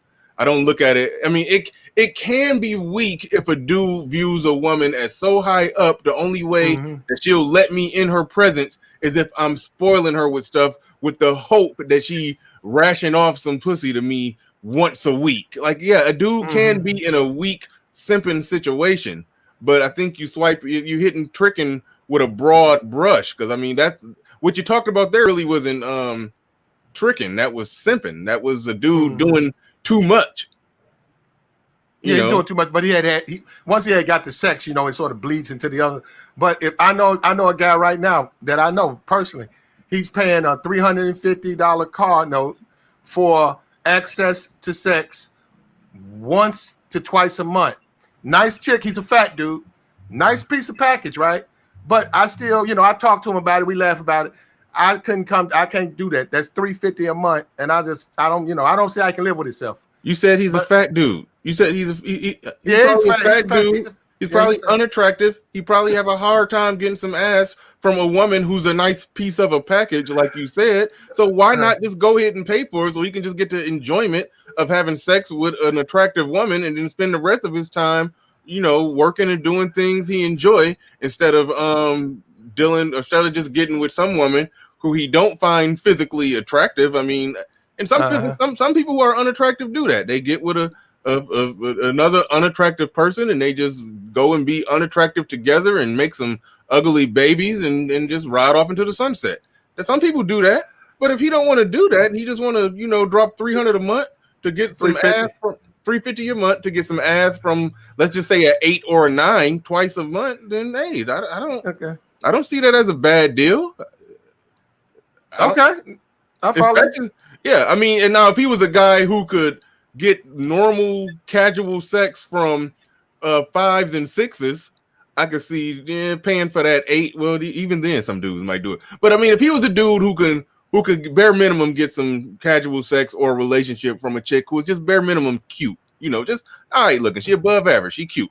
If he could just get that, if a guy can get that, then yeah, it don't necessarily justify him tricking. But a guy can be down in the toilet when it comes to his looks, to the point to where getting to experience sex with a woman that's an 8, he probably will never experience that. Shout out to ARC when he says some of y'all will never experience. I forgot how he worded it, but yeah, if he's that far in the toilet where that's the only way he can enjoy the pleasure of having a woman that's an 8 riding his Johnson, then by all means, brother, drop you a $350. And then, I see no problem with that. Okay, go ahead. No, it was just that the way she treated him. I seen that she was okay. I give her a 7. She treated him fucked up. She cussed him out, and she put him on the clock for sex. She put him on the clock. He only got a certain allotted time. What do you got? 30 minutes? An hour? About like 45 minutes. No, he never got an hour. He never got out. All right. So he need to find another 7 and negotiate at least an hour, and then call it a day and get an attitude of, bitch, I'm paying you. You ain't about to disrespect me. In fact, you're not even allowed to talk. I'm the one spending money here. Like, there's power in that tricking if you're doing it right. I'm paying money. You not allowed to speak. Oh, you got a problem with that? Well, get on. I'll find another 7 to trick off on. Like, so that's how somebody who's in the toilet, in the bottom of the barrel in the looks department could get him a little, power, get him a little power about the situation. So that's why I don't understand the crusade against it. It just do not make sense. I don't get it. I got you. All right, we about to wrap this bad boy up because I just hit the 3-hour mark and I ain't going beyond 3 hours. We got off topic, but this was a good topic. I mean, hey, you made Manosphere News. It was like 2 or 3. I saw like 3 streams about you, so you wanted to come up and justify your position on tricking. So yeah, I didn't mind lending my platform for you to speak. I mean, we came at you. The chat kind of came at you. Wait, you talking about from me coming up here? Somebody put a stream up on me for me. Oh no. I'm talking about after the whole the whole Tommy thing. It was like a few streams with your name on it. So yeah, I didn't mind lending my platform. I'm most hated. I'm most hated in the sector right here. Yeah, at least I'm number one though. At least I'm number one. That's cool. But I didn't mind lending my platform for you to come up and get your words out. We came at you a little bit. The chat came at you a little bit, but at the end of the day, you spoke your mind. You said what you had to say, and all is good. But all right, I'm gonna pass the mic to Game Changer for the final words. Go ahead. You got the flow. You got the mic. Okay, thank you. So this is an example. This is an example of a culture being created that benefits women. Basically, the whole no tricking culture that benefits all non-hooker women. Basically, it's like, okay, the only way to satiate your sexual needs is to beg us for it. That's essentially what you're doing. Or, you have to give us whatever we want for it. That's, it's empowering for a man to say, something, fuck you, I'll just pay for it. It's empowering. So once again, the culture that the Black men's culture is completely revolved. It's completely created for the benefit of Black women, kind of like the God's chosen culture was created to the benefit of their masters, the Egyptians at the time. You know, it's created to someone else's benefit. We need to realize this and begin to their own culture. Well, all right, that was the last words. I gotta roll. I gotta go. All right, bro. Okay. Yeah, gotta go. Make some money now. This person that I'm making money off of, I'm selling them a product that they want to buy, and they're giving me money in exchange for the product that I'm selling them. Who's in the weak position? Who? I won't game change. Okay. Who's in the stronger position? Well, it's definitely an equal position because it's a product. Now, if it was a service, then the person serving under the person would be in the position of a servant. I wouldn't call it weak. Yeah, but in the case of a product, no, it's just an exchange. Okay. Equal position. Right. Yeah. Yeah, but so if I was being paid to massage her feet, who's weaker in that situation? Yeah, absolutely. You were. I would be the weak person. Okay, because I need to massage. I would be the weaker person because she's basically saying, "Bitch, drop down on your knees and rub my feet and throwing some money on top of my head while I'm doing it." I'm definitely I would definitely be the weak person in that situation. Exactly. And it also depends sometimes on the product because a doctor who's performing a service, you probably wouldn't consider him in a weaker position. Him or her. Right. I know you want to jump back in there, Platinum, but I gotta go. I always get to lead off the last word. But thanks for coming up. Thanks for coming up, Plat. Appreciate it. All right. Peace, everybody. Peace.